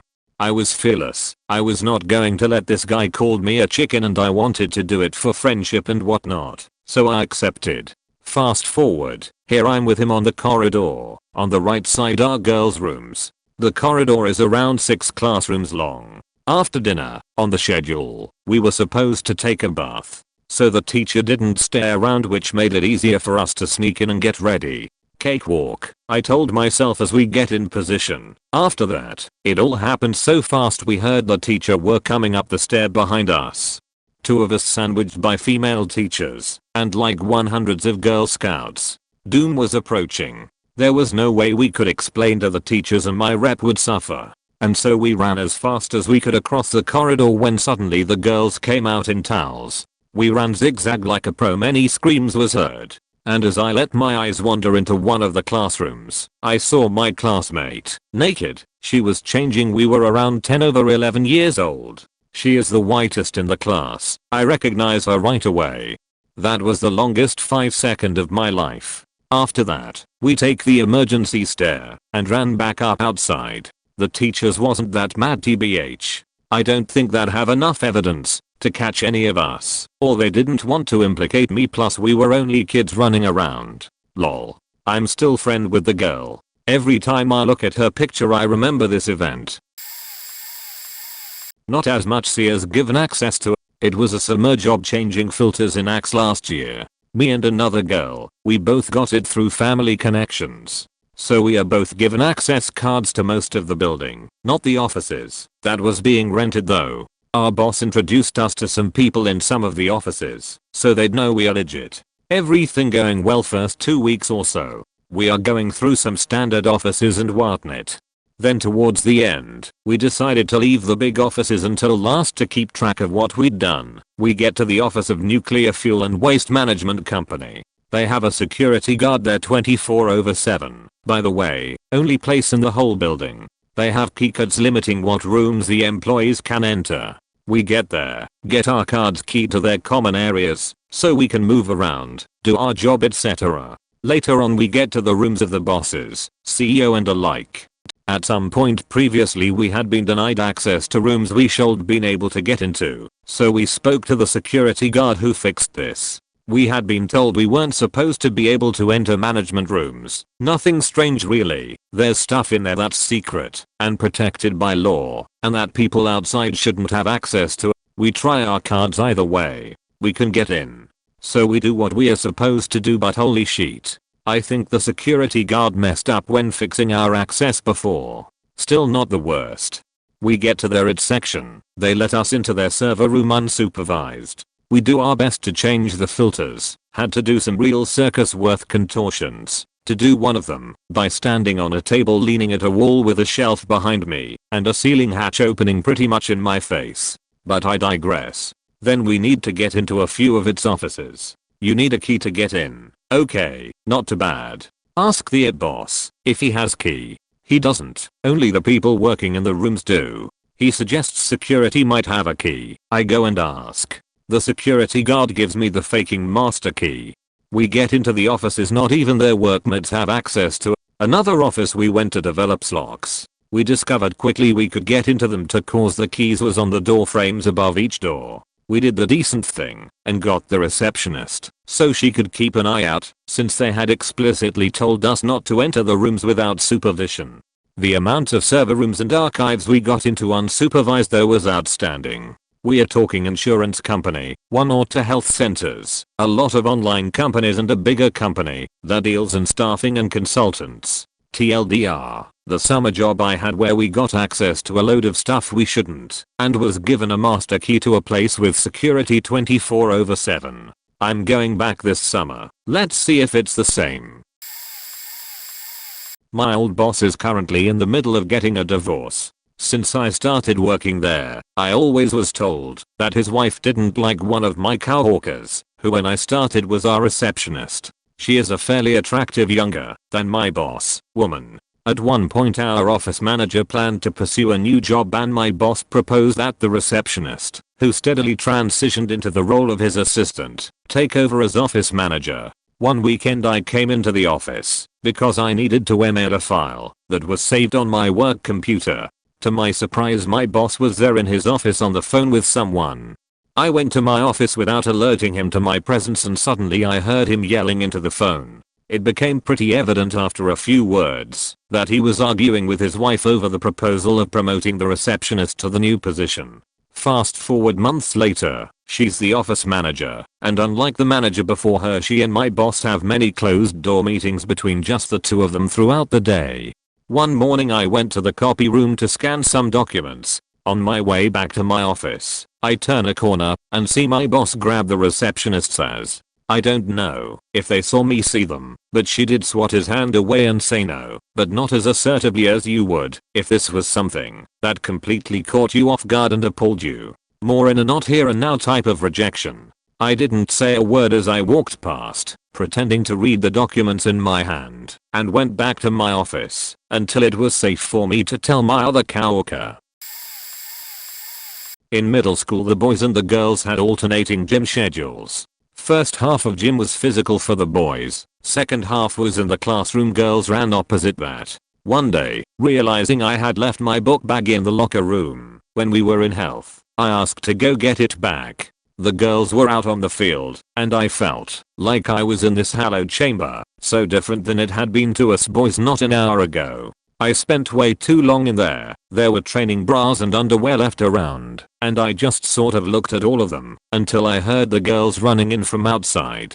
I fucking panicked and ran in the only direction I could, up a set of stairs in the middle of the back wall of the room, leading up to an attic, but the door was locked so I put my backpack down, kneeled down behind it, and threw my jacket over my head, peeking out through a slot. From where I was kneeling in the dark I could look down and see most of the room. I watched a third of my classmates undress completely, talking to each other, taking their sweet faking time, while I was scared so much I thought I was going to sheet right then and there. I waited up there until everyone left and the bell for class changing rang. I ran into the other guys from my gym class on the way out, and they asked what's up. I spilled my guts at lunch and became a legend. They asked who had bush, who had big tigs, etc, etc.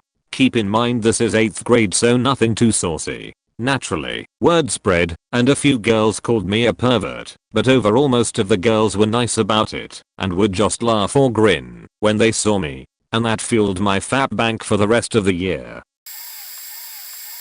My mom cleans houses for a living, and would occasionally take us with her when we were kids, probably around 7 to 8 years old, when we didn't have a babysitter. One of her customers at the time owned a crematorium. One day, she took us with her to the crematorium to wait while she worked. We got there and were told to wait in the lobby and not step a foot anywhere else. The smell. Oh, the faking smell. I remember I could almost taste the death and ash that I imagined floating in the air throughout the facility.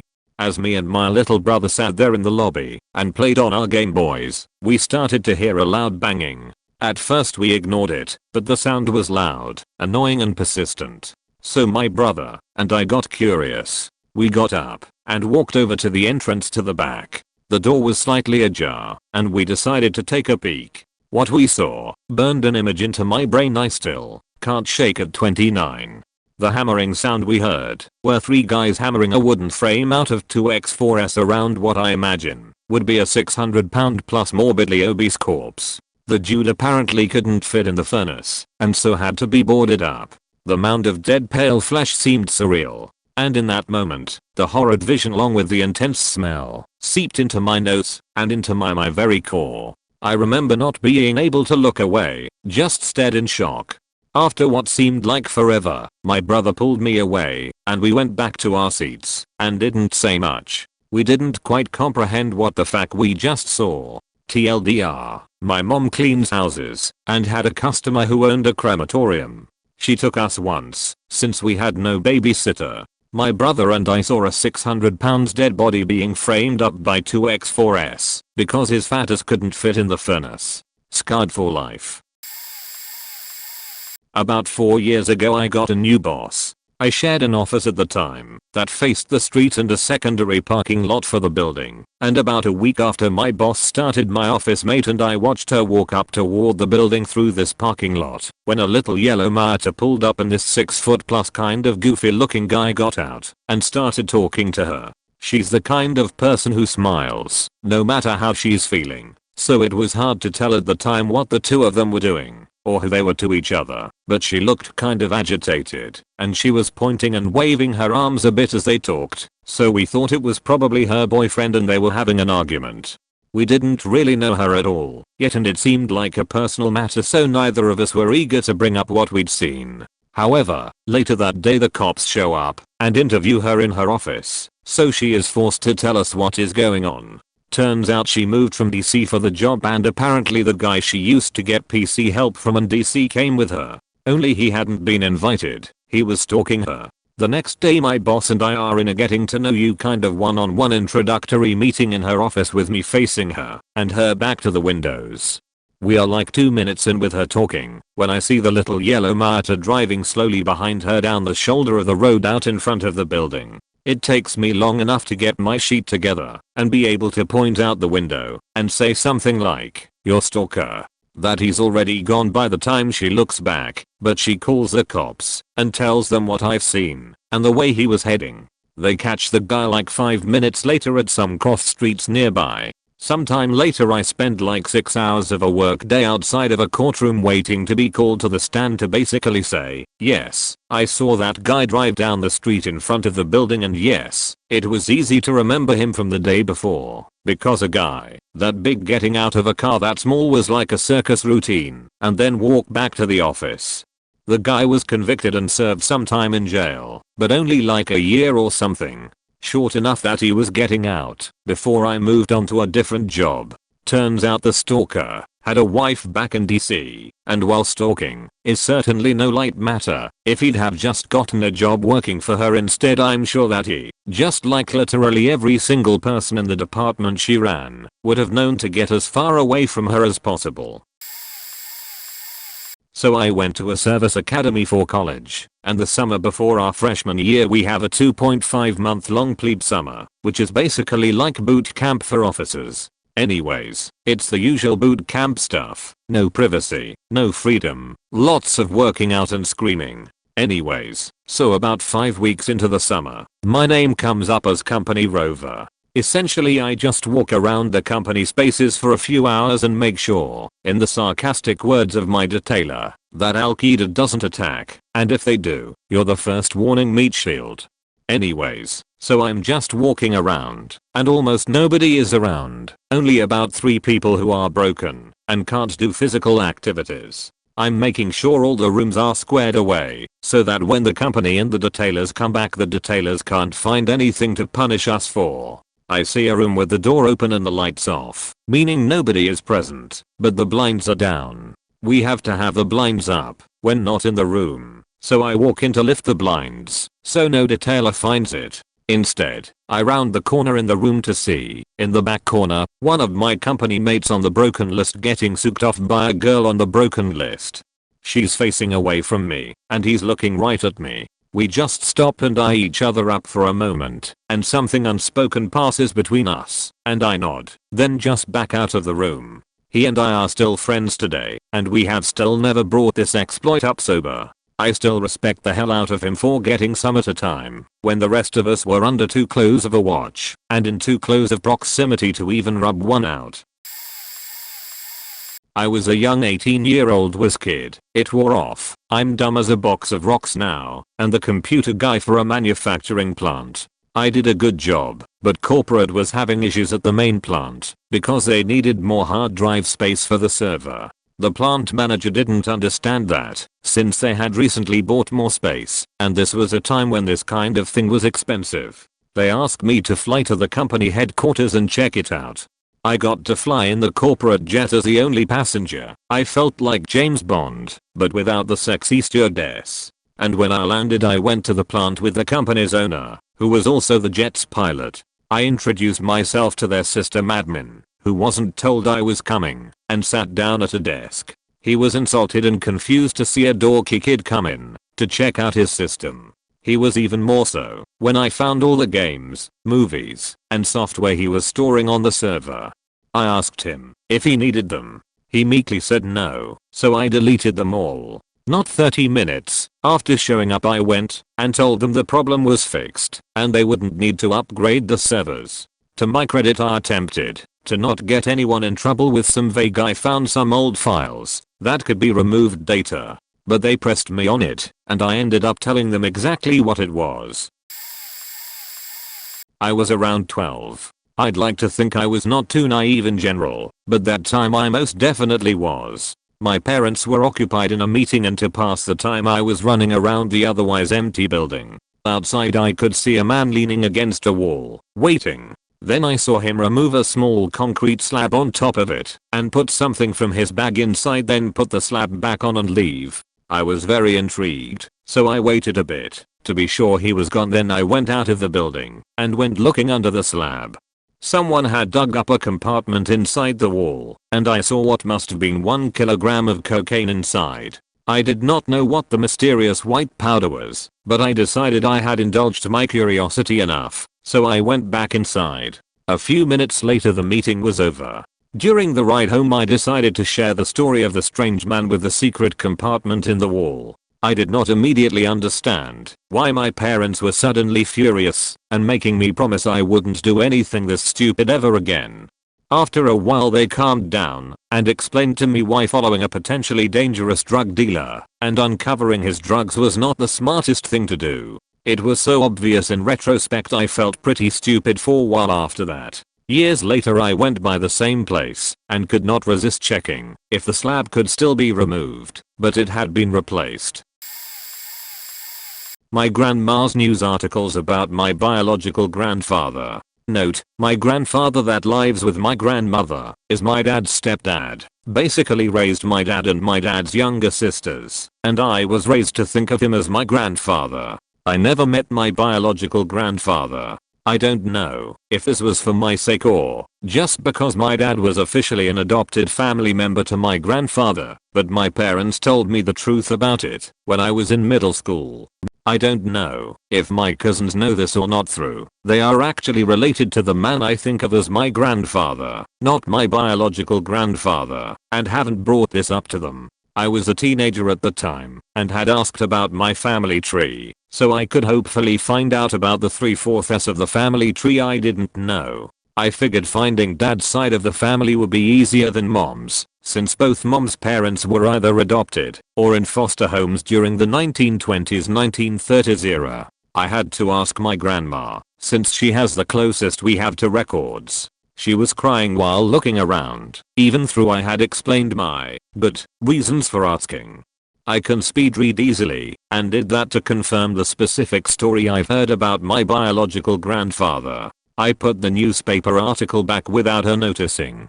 Let's just say, my grandma definitely has good reason to continue to hate him for 50+ years, and she still seems to hate his family, my dad and I excluded here, to this day. I was adopted at the age of 5, so being adopted played a large role in how I identified myself. It also meant that I remembered my biological father, and that I loved him with everything that I had. One day I was in my adopted parents' bedroom with my adopted mother, we'll call her Jenny, and my adopted father Adam.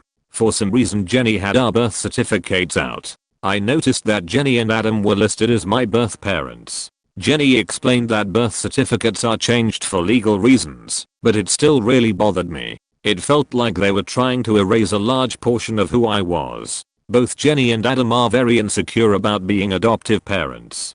They didn't want me to tell anyone, and although they claimed that they would help me look for my biological parents when I was older, if I decided to take that route, I knew they didn't want me to. When I was about 16 they decided I was old enough to stay home alone while they went to run errands. I took this opportunity to look through their room to find my adoption paperwork. When I found it, I was shocked to see not only the file from DCYF, but also my paperwork from where my biological mother was admitted to the hospital to give birth to me. This paperwork included their social security numbers. It wasn't until years later that I was able to look up my biological father's name, and using his social security number, find that he had passed when I was 19. Through Ancestry.com I was able to locate his family. When I told Jenny that I found my dad and his family, she asked how. I told her that my sister, who was adopted by another family, had his social security number. Jenny said she would have helped me look, but also claimed that it was a good thing my sister had that information, because they never received it. I had previously asked for all the paperwork involving my adoption, and Jenny claimed she had sent out to me, but the only thing in it was health records. My adoptive parents always knew I loved my dad, and that I wanted to find him. Had they been honest I could have seen him before he passed. It turns out he lived in the next state over. I had keys to half my high school as I was super involved in activities. I have an impeccable positive reputation. I also had great inside and outside school relationships with teachers. I helped more than a dozen move in and out of houses. I also convinced several boosters to donate a significant amount of money. My school administration did not see a reason to pay anyone extra to supervise me before and after school. I also had open campus privileges. I regularly would use a study hall to nap in our gymnastics gymnasium, super soft mats, and I had a locker in the room with pillows, blankets and such. That gym was in a separate wing of the school that usually was not used until after school for activities and athletics. Teachers, administrators, students had no reason to be there, so it was always dark and quiet. I walked in on 2 teachers banging on their break during school hours. One was a department head and the other was my teacher. They were both happily married to other people. I previously always passed them looking disheveled in the hallway leading to the gym. I was a dumb high school kid and never thought anything suspicious until I saw her getting plowed on the mat that I slept on, and all 3 of us made eye contact. I got an A in her class and A's in his department. I probably would have gotten B's. I also had the privilege of their endorsements for college letters of recommendation, and I had a free pass to come and go as I pleased in her class and his department's classes. To the chagrin of his subordinates and student teachers, there had already been rumors, and well, let's say I could identity tattoos on both of them that shouldn't ever be visible to students. It happened in early October of senior year, so I didn't get much out of it. I totally would have banged her given the opportunity. She was a total MILF. This is kind of a long story, so bear with me. When I was like 6 or 7 years old, my parents and 3 older brothers went to Florida for vacation. We went to this place called Ripley's, believe it or not. Not sure why we went there, but they had all this dumb shit set up in a maze-like room. You'd walk around, look at whatever stupid display, then keep going. We got to this one spot that had a U-shaped mirror above, with TVs on the left side and right side. The video that was playing was of people trying to touch their nose with their tongue. So we kept walking around, and when we got to the other side, saw that it was a two-way mirror. For some reason, this was the display that I enjoyed most. I watched for a few minutes, and the rest of my family kept going. A couple of minutes had gone by, and the thought that I might get left behind was crossing my mind. A few people had gone past, tried touching their nose, and it wasn't anything special. Then, a woman in her late 80s and her daughter came up to the display. They tried touching their nose, etc., and the daughter walked away, so the old lady is the only one around. At this point, there was probably 5 people next to me watching this. There was adults there. Old lady looks around to make sure nobody is around and starts to finger blast herself. I could not believe what I was seeing, and the people next to me looked on horrified. She did this for maybe 5 minutes. I don't know if she finished herself off or if someone came by, but I waited and waited and waited. I really wanted to see her reaction when she came around. But again, was sweating I'd be forgot about. I couldn't wait anymore, so I went and met up with the rest of my family. Thinking about that now, I don't know how any of those older people that were there didn't get the kids away from this. I'm not sure if that place even exists anymore, but that's what happened, and it still bugs me today that I never got to see what happened. Maybe she knew and liked it, who knows. Do drug deals count? I had recently moved to a new city and needed groceries. I pulled up my GPS and saw that there was a Winn-Dixie and a Publix about the same distance from my house, so I chose the Winn-Dixie, which was marginally closer. Later I would learn it's 2 miles into the bad part of town, whereas the Publix is adjacent to a park and a pedestrian shopping district. I pulled into the parking lot when my mother called me. I'm not great at multitasking, so I sat in my car while we chatted. Mindlessly looking around, I saw a beat up car with someone sitting in it, kinda slouched low in his seat. Without meaning to, I watched him for a minute until someone walked up to the driver's side of the car. He rolls down the window and does one of those cool guy movie handshakes and slips the guy what looks like a baggie of white powder. Not even a moment after the trade-off, they both turn and look directly at me. I realize I had been staring intently at a drug deal 10 feet away from me while sitting in my car on the phone. I'm sure at this point that they both assumed I was calling the police. I panicked, told my mom what I had just seen, and quickly hung up, which I'm sure looked even worse. I put the car in drive and left. Didn't even get groceries. I had a ton of inventory to finish and was exhausted, so I went home to nap and figured I would come back in a bit to finish. I had keys and a security code and was salary, so it didn't matter if I came in and finished later. So I napped and came back around midnight to finish. I let myself in and went to the office to turn off the alarm before heading to the warehouse to count. When I walked into the office, I found the male owner with a female sales rep. They were buttoning clothing as fast as they could. I assume they heard me and locked the door. The faked up part was his wife worked at the company as an accountant. The next day she came in and had a meeting with me and told me how her husband decided he needed to come in late at night to check my inventory count because I was always faking up. I wasn't faking up, they just don't understand how inventory works, so they would make me do it during business hours, causing me more work as I had to backtrack sales as they sold. I sat there for a long second trying to decide if I should tell on him, but then with her next breath she said, I'm going to check the cameras to make sure you're working when you should be instead of playing online. I pretended to act guilty and tried to convince her otherwise, knowing it would make her suspicious. At this point I had already known they were trying to fire me without paying unemployment, but I wanted to stick around long enough to see the sheet show. Long story short, she went to lunch right after that, and when she came back, her and her husband let me go, like I expected, as I knew I had been training my replacement, just not so soon. I think her husband upped my termination date in hopes of not getting busted. As I packed my desk I told her to be sure and watch the video from that night. I don't know if she busted him, but they are still married and operating to this day. My neighbor at my old house was the sexiest MILF ever. Argentinian, perfect body, huge ass, huge titties, slim stomach, a 50/10. Anyway, she would always sunbathe and run around in these skimpy bikinis all summer long. Well, one BBQ we had she came over, and as it got late and people left she still stuck around, and we were in the hot tub. She was a little tipsy, my neighbor, and I guess the jets from the hot tub blew her bottoms tire down on the bikini, and when she stepped out her bikini bottoms stayed in the hot tub.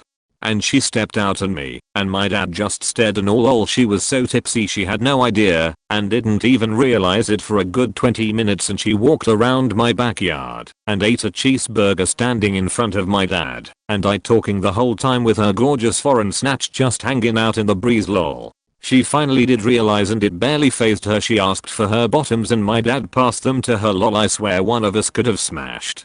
I know my dad was like, damn, my wife's right inside and my son's right here, fuck. And I was just waiting for her, I give me a head nod, to come inside to show me how Argentinians get down. But alas, she put her bottoms on, finished her burger, and got back in the hot tub, and went on talking like it never happened. Haha, my dad and I still argue about who would have smashed first, lol. We still think she did it on purpose, to tease us or something, but who knows. R.I. miss ya Cecilia. You sexy broad you.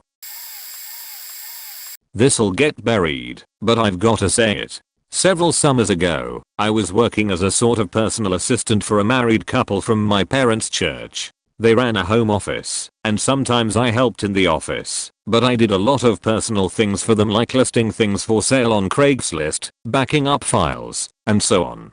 Basically, this nice couple had taken pity on me and offered me a summer job to get some busy work done. I was super grateful. I mostly did my work in the wife's office while she was away from home. I had access to every account, username and password. The wife had a primary email account and a secondary Google email account that she never used. One morning, I arrived and saw that she had left her Google email open, and I clicked on the tab, planning to close it. Shockingly, the inbox was chock full of highly sexually explicit emails from her business associate. He used an account that was connected to his name. He detailed all of the things that he couldn't wait to do to her. The emails went back for months. They were sloppily hidden, but her husband is so technologically behind the times that I'm 100% sure he would never find it. It was pretty obvious that she was having an affair. Her husband was working in the next room from me. I've known them my whole life. They go to church with my parents and they're highly regarded in the community. I closed out of the email account and never mentioned it. They're still married. TLDR. Couple of church-going community leaders hire me for the summer. I accidentally find details of the wife's affair.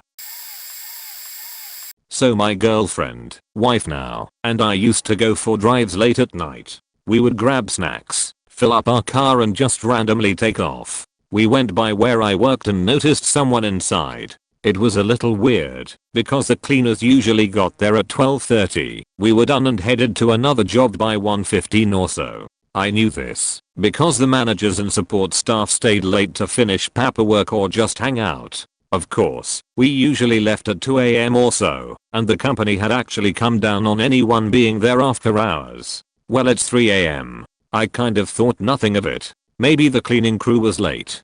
I come into work the next day and there is obvious tension. I log in and start monitoring calls. And one of my co-workers finally explains what was going on. Someone had broken into one of manager's office and desk and taken a bunch of cash intended for charity. That's who I saw at 3 a.m. I tell me my boss. He tells the center manager. The center manager pulls up surveillance tape that shows one of our employees in the general area. He doesn't lie about being there and gives some sort of plausible reason for being there. His reasons were something along the line that his wife, the evening shift manager, had left something and she needed it as soon as possible, so he fetched it. Since they couldn't prove he actually broke into the interior office, much less the desk, he walked with $600, which was supposed to go to a charity. He and his wife were sociopathic liars. TLDR saw the shift manager's husband at my place of employment at 3 a.m. on the night $600 meant for charity was stolen from a locked desk in a locked office. They couldn't prove he stole it, just that he was there. I'm late, but this is kind of juicy. There were at least 2 specific occasions where I overheard my dad talking to whom I had figured out to be, using context clues, my aunt-in-law. It was really early in the morning, around 5 a.m., and I had to stealthily put my ear to the wall to make out what they were saying. Apparently they were having sex on the weekends, when my uncle was out of town. The real kicker was a note I found one day that my dad had in his drawer, addressed to my aunt, saying how sexy she was and how much he enjoyed faking her. Also, there was one morning where I'd woken up to a text message with a video clip of a woman moaning. Was hard to see details because video sent by MMS looks like it's been recorded with the world's shittiest potato. My dad made absolutely sure that I had deleted it and didn't make a copy of it somewhere. He wrote it off as putting your number instead of mine on one of those internet sites where you can talk to women. This was circa 2006. Like a dumb as I did as he said, and didn't make a copy, but after the revelation of the other stuff, all of the pieces fit together so well, and it made sense that the video had been of my aunt. He'd been divorced from my mom for years, and was always super secretive about any love life that he may have had. As I got older, I have a sneaking suspicion that my uncle found out about it because he wouldn't allow my father over if he wasn't home, and my aunt and uncle ultimately ended up divorcing. I was watching home videos with my sister. I was about 10 and she was 12. They were the usual old family videos of birthdays and Christmas present openings and vacations. We came across an old vacation tape of the whole family at Disneyland. The tape was titled Pocahontas. We put it into the video camera and watched an old Disney Pocahontas reenactment by the Disneyland staff. Suddenly, the tape cut to a dim bedroom, with an alarm going off on a side table and 2 side table lights being turned on. It was our parents' bedroom. We thought they might have mistakenly recorded over Pocahontas, and we were wondering what could be so important. Unfortunately, we both learned quite quickly what was so important to them. My mom spread her legs, my dad went on top, shockingly, since he was a large man, and my sister and I screamed in terror at the sudden realization of what was occurring as we madly pressed buttons until the tape stopped. But it was too late, and the damage was done. My sister took the tape and titled it Pocahontas. Do not watch. And we didn't speak of it until several years later, when they brought out the home videos and saw the tape title. They asked what it was about, and we said it was their personal video which they quite rudely recorded over Pocahontas. My mom looked at us in horror. My dad laughed and quipped about how one of us was made in the video. They had never even watched it after recording. My sister and I also used to use my mom's oddly shaped, vibrating back massages when we were very little. She would get really mad at us when she caught us using them on each other's backs and hid them quickly. I didn't understand until much later, when my sister told me what they were. Some wounds never heal. TLDR. Watched old family tapes with my sister. Found a Disney vacation tape recorded over of my parents having sex. Used my mom's dildos as back massages. Edit. Typo. Added TLDR. 9 years old, at a neighbor kid's house building sheet with Lincoln logs. I had to use the restroom, so I'm walking down the hall, and I look to my left, and his mom is topless dancing for his stepdad who's sitting at the end of their bed. Stepdad's face is about 2 feet from hurting. She's kinda got her knees bowed out and squatting a bit, wiggling her torso not so coordinated really, but I'm seeing tigs, and they're not in a magazine this time, so it's pretty hot. They left their door about halfway open. I don't know what was going on really, like if they figured they'd hear us, or they were just like whatever about it, no idea. Stepdad turns and sees me. She turns immediately afterwards with a shocked expression. I instantly turn and continue towards the restroom. I don't remember the details beyond there, like if it was awkward or how I decided to leave. It's all a bit hazy 30 plus years later, but I'll never forget the dancing scene. His mom was pretty attractive. She worked at Thrifty at the ice cream counter. My mom and her were lightweight acquaintances, I guess. They'd talk a bit when we'd stop for ice cream occasionally. All I'd be thinking about were hurtings. I also saw two dudes 100% naked but faking in Bidwell Park in Chico, California. The dude on his hands and knees had an afro quite close to that of Bob Ross, just a little tighter and blonder. He had the biggest sheet-eating grin on his face when he looked over at us. This chick and I were looking for a place to smoke a bowl. We kinda popped out on them abruptly from a tight trail, bordered with massive blackberry bushes. During middle school, my sister and I used to get tutored in mathematics by a college student after school. During one of our sessions she decided we should take a break and walk around the halls for a bit. We walk around, and I noticed that our music teacher's room was open. We thought it would be fun to pay Mr. X a visit and see if he was there. We take a step in, and right away we hear some faint curious laughter and giggling coming from the room where musical notes and instruments were stored. Normally these sounds wouldn't be bothersome, however the way they sounded made all three of us become unsettled and have these what the heck is going on in their faces. The tutor promptly turns our backs and leads us out of the room, but before we leave out he comes, his face red with a hint of embarrassment, and behind him a fellow female classmate who was 2 grades higher than me. He plays it cool and asks our tutor who she is, and after her response asks what we needed. Tutor explains that we saw the door open and wanted to pop in and say hello. She acts like we didn't hear anything, and we go on our way. Come into the tutor room and she quickly says, okay, that was really weird and not right. Fast forward 2 weeks later, one of my sister's friends called her and tells her to hurry and look at the news. Mr. X was arrested. Lo and behold, he was arrested for having relations with a female student, the same one we saw that day come out of the closet. Throughout the whole arrest he had this big grin on his face, one that I won't forget. Well, he went to jail and registered as a sex offender. Looking at his mugshots that he has to take every year, I believe his wide grin slowly but surely died down. Had this buddy at high school whose parents were really strict. He wasn't allowed out after 7:30 p.m. He got grounded at least once a week for nothing. One grounding was because he left the toilet seat up. His parents were / are very Christian. They didn't like him hanging out with me or anyone who didn't go to church or Sunday school. I actually wasn't allowed to go to Sunday school because my granddad once punched the dude who ran it for making my mum cry.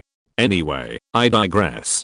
During the summer holidays, while his folks were at work, I was at his house to play some PlayStation and watch The Mask. This was the first time I'd ever been let in.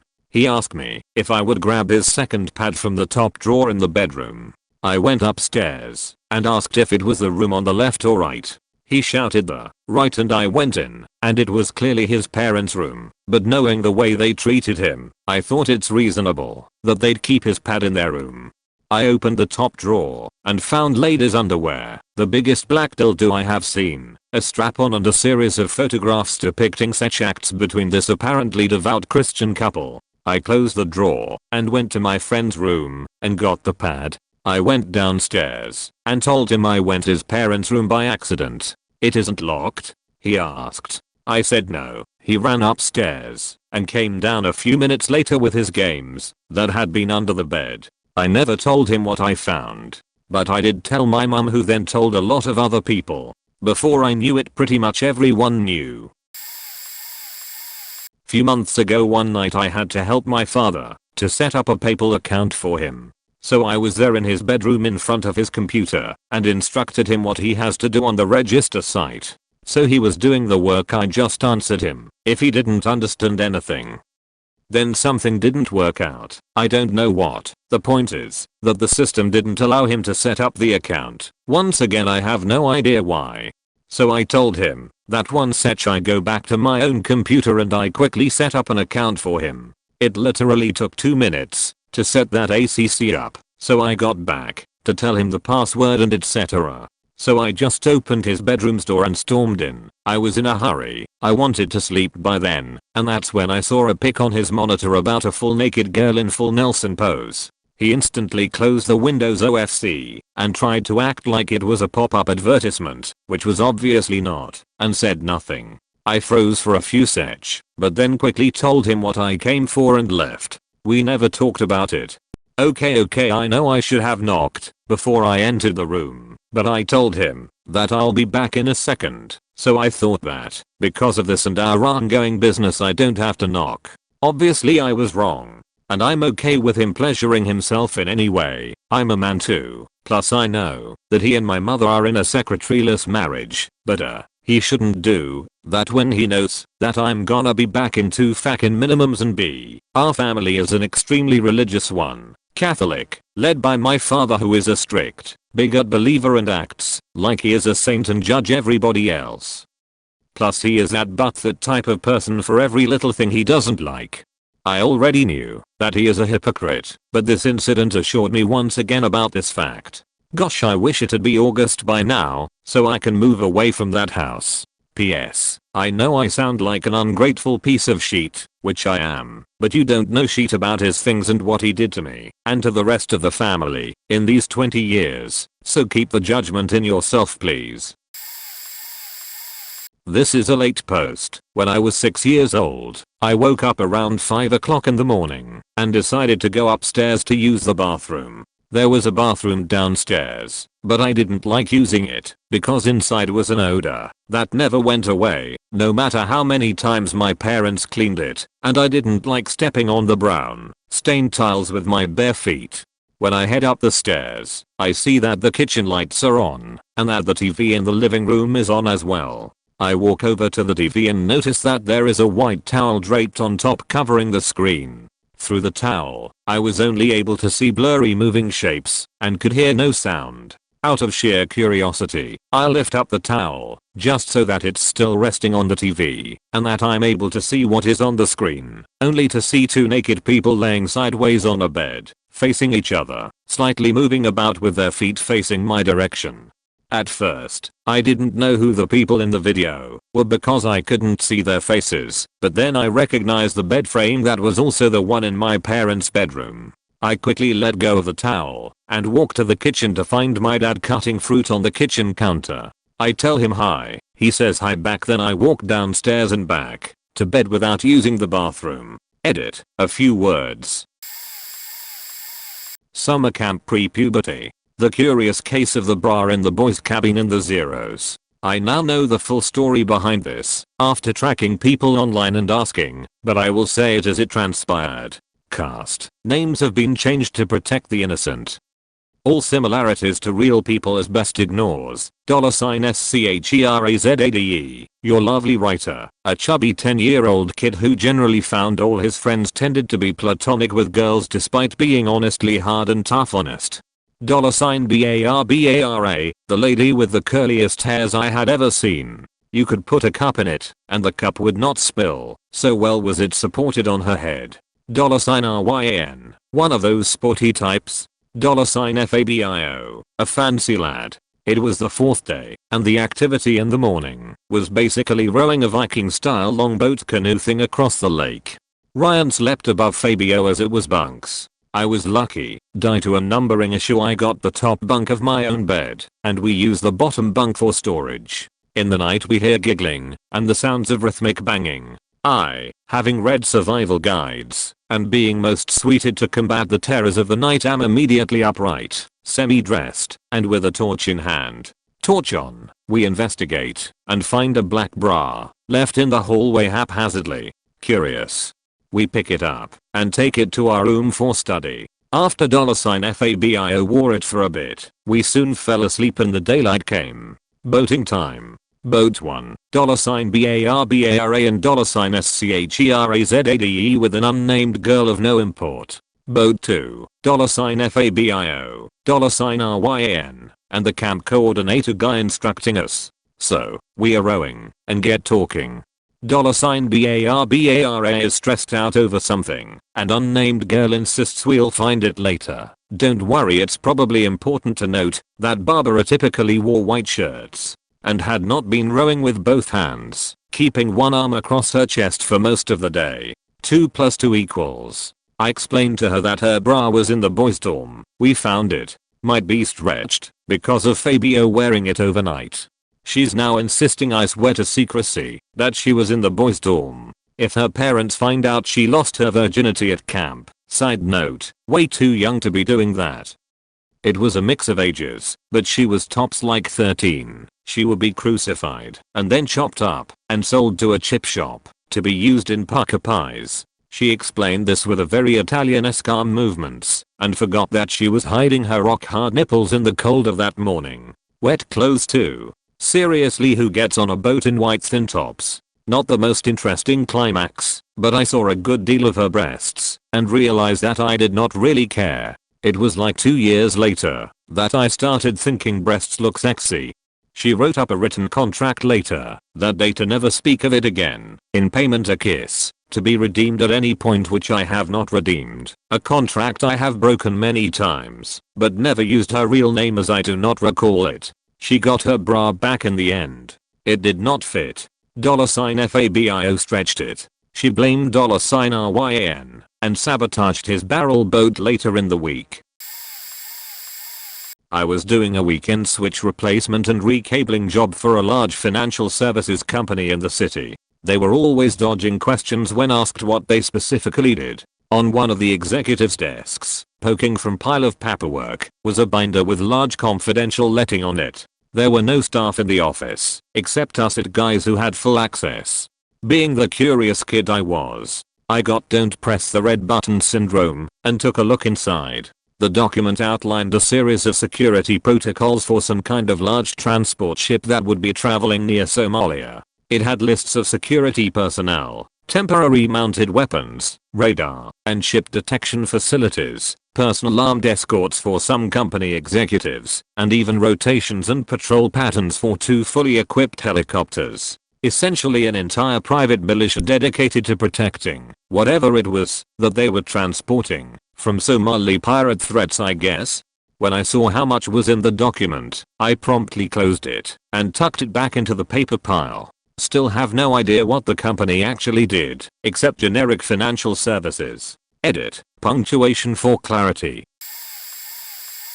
Worked for an advertising and marketing agency for a few months. Noticed the executives were in the office less and less. A mid-level manager calls a meeting on KPIs and selling strategy, and he opens up a projector and plugs in his laptop. He turned the laptop on and said he was going to get some coffee. While he was out of the room, the laptop booted and logged in. Lol, no username or password, and went straight to desktop, where an Excel spreadsheet was open of the current accounts. There was a net profit figure shown in the right hand corner in parentheses. If you did accounting, you know immediately that any amount, in brackets, is a loss or a negative figure. The figure was £1,200,000-ish. One of the junior execs looked horrified and slowly grabbed the mouse and clicked on the next tab, which was year-on-year profit, financial year 12/13, and then 13/14. It was a horror show. Each year they made bigger losses. I'm not exaggerating when I say 2 of the junior execs packed up their laptops and left, and when the manager came back in and saw what was on the screen, he sighed, sat down and said, "I suddenly can't be bothered anymore. You can go if you want." So we all shuffled out the meeting room a lot earlier than everyone else expected. A couple of the people in there just got on the phone to their recruitment agency straight away. It was really shocking to see a company start to disintegrate like that, but amusing also, in a darkly humorous way. Back in 1999, when I worked for a much smaller company, the id was pretty much non-existent. I became friendly with the id guy after a short time, because I had a bunch of skills that no one else in the office did, so he and I gravitated toward each other. He didn't have any flash drives back then to back up a user's data. He would create a shared folder on my machine, send the user's data to it through the LAN, and then copy it back to the user's new computer. One day he did that, and he forgot to delete their data from my machine. I was going through my documents to clear outdated or irrelevant items, and I came across this folder that I didn't create. Opening it up, I realized it was created by my friend, and it contained all of the other users' data. One spreadsheet, and there was a list of all employees, their names, addresses, hire date, SSN, and base salary. At that moment, I knew what everyone in the place made.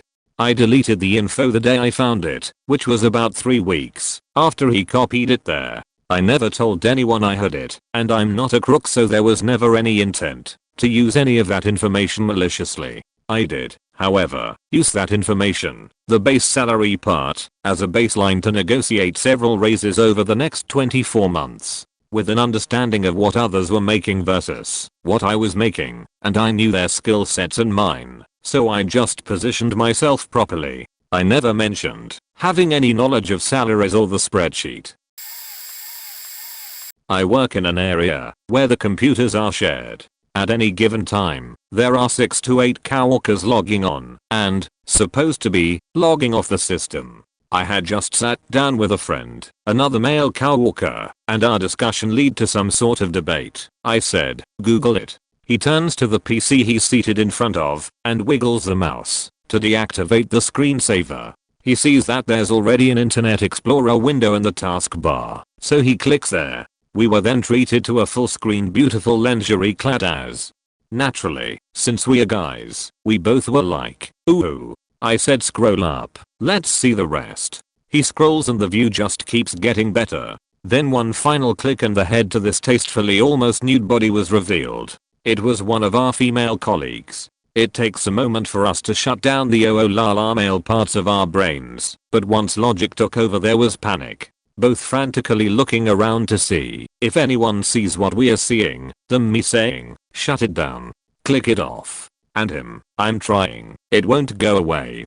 After a slow few seconds, the screen was cleared, and we both took flight in different directions to wash ourselves of any ownership of what we had accidentally just seen. As it turns out, this female coworker had recently done some boudoir photos for her husband for Valentine's Day. Apparently she was showing the pics to her friend. Her mistake. Something must have occurred that took her away from the computer for what she thought would only be a moment, but turned out to be longer. We got an eyeful and a pleasant surprise, but no regrets. One summer after graduating high school, I was stayed home by myself while the rest of my family went on a summer vacation for 2 weeks. I decided to watch a VHS movie at one point and went looking for a specific one, Big Trouble in Little China. I knew we had it, but I couldn't find it among our VHS library. I then remembered that my parents had a VCR in their room, so I went in there to look for the tape. Next to my parents' bed was a nightstand that had about 3 tapes on top of it, if I remember correctly, as well the TV remote. The 3 tapes on top of the nightstand were not the one I wanted, so I decided to look through the drawers of the nightstand. The top 2 drawers did not have any tapes in them, so I moved on to the third and final drawer. Upon opening it, I saw this neat looking leather-bound book I had never seen before. I picked it up and opened it, and saw it was a diary or journal, and the page one saw had my mum's writing on it. The first entry was from April of 1975, 4 years before I was born, and it talked about how my mom had had an abortion around that time. She wrote about how hard it was for her to deal with, and the guilt she felt, because apparently she hadn't told anyone she had done it. She had been 21 at the time, and was in college. I promptly put the journal down, and didn't read any more from it. I felt so bad for my mom, but I didn't think I should say anything, because of how I found out about it. She didn't tell me herself, so ultimately I figured that, if she wanted me, or my brothers to know, she would tell us. I'm not sure if my dad knows or not. So basically, for the last 20 years I've known this extremely private piece of information about my mom, and I can't tell her I know. The Canadian Mayfair, 19th birthday, in downtown redacted. It was a weeknight, and we definitely weren't prepared. Clubs were closed, we were relatively sober, tired, hungry, and just wanted to give up for the night. We needed stamina to make the long trek back to our hotel. Everything we'd ever heard or experienced in regard to Canadians told us that we, 3 young women, were perfectly safe in a nearly abandoned city center very far from home. We finally find a restaurant with dim lighting still on around the entrance. Figuring that there's nothing to lose, we try the door. It's unlocked. The front of the restaurant is dark and abandoned save for a hostess, only a few years younger than ourselves, who quickly emerges from some red velvet curtains near the back. She quickly plasters on a fake smile and with great hostility asks what she can do for us. We stammer out an explanation. We're hoping to party. Nothing came of it. Now just searching for a place to eat and rest before heading back. Lucky you, she proclaims, gesturing toward the red curtains. Follow me. Every bone in my body told me to run, but after an unsuccessful night on the town I was so tired. We walked through the curtain into a back room filled with leather booths, cigar smoke, and old men. The biggest, oldest, stinkiest man of them all beckoned us forward, told us to sit, asked what we wanted. Just a bite to eat, one of my friends said. But it looks like you're closed. He protested a little too defensively. We are not closed, he responded, shooing the young hostess toward what looked like a kitchen door. A good 20 minutes, and no food later, we started making excuses. So tired, we said. No longer hungry, we argued, over the deafening gurgle of our stomachs. He finally agreed to let us leave, only if one of his town cars took us back to the hotel. It suddenly struck me how frightened and scantily clad the other young women were. How they'd periodically come and go, as if in a trance. We were escorted out the front door. Still nobody in the front room. Mere feet between the entrance, our massive bodyguard, and the car. We booked it. Shoes off, eyes forward, harder than we've ever run before. Finally saw a legit taxi, chased it down, and yelled at him to Geo. We joked about the experience afterward, but were legitimately shaken. After that, we drank close to the hotel, and only before dark. Stocked up on liquor, and embarked on the long drive home a whole day earlier than planned. The Canadian mob. Not even once. Story time. Slightly NSFW, so you have been warned. Many years ago, my summer daycare, this was for elementary kids who didn't have a parent to watch them over summer break, decided to offer 2-week swim lessons at the local YMCA. This was exacting cause it was a real scorching summer and none of the kids wanted to do any outside besides keep cool, and plus swimming pool. First week was okay, the instructors taught us some swimming tricks, strokes, etc., and afterward we were allowed to do whatever, cannonball. The only downside was having to change out of swim gear in the locker room with adult males around. Before red alarms go off we had staff with us 24/7, and no child was left alone in the locker rooms without a staff member present. I liked changing in the stalls, since it was much more private, and no risk of sneak peekers. One day the stall was closed for some reason and me being the naive child I was thought GD someone must have locked in from the inside. Since there was a gap between the door stall and the floor I decided to slip underneath to change out. Yes, I should have knocked first, only to find an obese African American taking a dump on the toilet. We both make eye contact for 5 seconds before he shouts, "What the fuck?" I quickly look away, apologized for barging, and waited for him to finish before apologizing again. Now I knock on the door before I duck under the gap for precautions. I apologize, this is so long. I haven't thought about these events in a long time. I'm shaking just thinking about the memories this thread brought up. I just really need to get this out, finally. I was orphaned as a young girl. Being that I was a bit of a problem child, I spent many years living in an orphanage in a remote part of Canada. I was a bit of a loner and an outcast. My issues always seemed to cause the most problems when I was forced to socialize with others, or when I got bored. In their attempts to find ways to combat my outbursts and naughty behavior, the staff eventually figured out they could use me to get a lot of the cleaning and landscaping done. It kept me away from others, and I was never bored. As the years crept by, I fell into my routines and the staff generally left me alone. Because of this, I ended up becoming mostly invisible. I didn't talk a whole lot. I was quiet. Happy to be left alone to complete my tasks. Happy not to be noticed.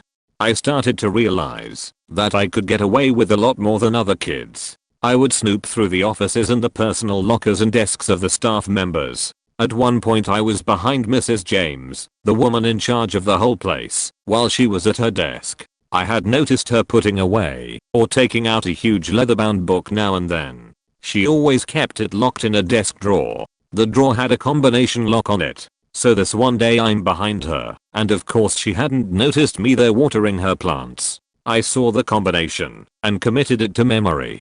A few days later she took a few days off work due to illness and I saw my opportunity. I stealthily made my way into her office, closing the door silently behind me. I opened the locked drawer and pulled out the book. Continued in comment. When I was a kid, probably around 7 or 8, we lived in a house with a second refrigerator in the garage. I remember one winter, just a few days or so before Christmas, needing a drink. So I made my way to the kitchen, only to find it empty of my particular beverage of choice. No problem, there was always more in the garage. So I made my way there. Upon entering the garage door, I saw there sitting on a fold-out table was a large G.I. Joe tank-like vehicle quite similar to this one. https://s media cash 0. Come Christmas Day, when the toy was revealed, I had to feign surprise for something I obviously already knew existed. And in that moment two things happened. First, I realized I hated forcing a reaction when opening a gift for the sake of the giver, and second, I stopped believing in Santa Claus, knowing the true origin of that G.I. Joe tank from Santa. At my old high school, the wind ensemble, aka extra band class during lunch, had a yearly trip to our sister school in Japan. So a lot of people went, yada yada yada, enough backstory. On one of our last nights there, we stayed in a hotel near the airport. We shared rooms, but since we basically took up a few floors, and kids are dumb, we were supposed to stay in our rooms, and not go hang out with the opposite secretary, if you get my drift. As one of the loners, I did stay in my room, and fell asleep to a marathon of Japanese Resident Evil movies. Later in the night, I woke up. The light was on, but my roommate I had been assigned, had brought someone in with him. I quickly realized what they was doing, so I turned over, turned my MP3 player on, and fell asleep again. He did hear me move, and called my name, as he either didn't see me under the covers, or thought I was dead asleep. Now, while this wasn't that bad from any other perspective, I could have messed this kid up badly. Not only was he caught by someone he didn't really know, as opposed to one of his friends, he could have gotten punished badly, not only by the teachers, but also by his father, who was both a teacher and one of the chaperones on the trip. So the last bit of the trip could have landed him under heavy punishment and parental supervision. Death sentence to a 15-year-old. In the morning, we ended up in the same elevator to the restaurant for breakfast, and I just brought up that, yes I woke up, no I saw nothing, and no, I wouldn't say a word. Kid was relieved, and the greatest story still remained of the kid who had to go to the hospital with glass shards in his balls, but that's another story.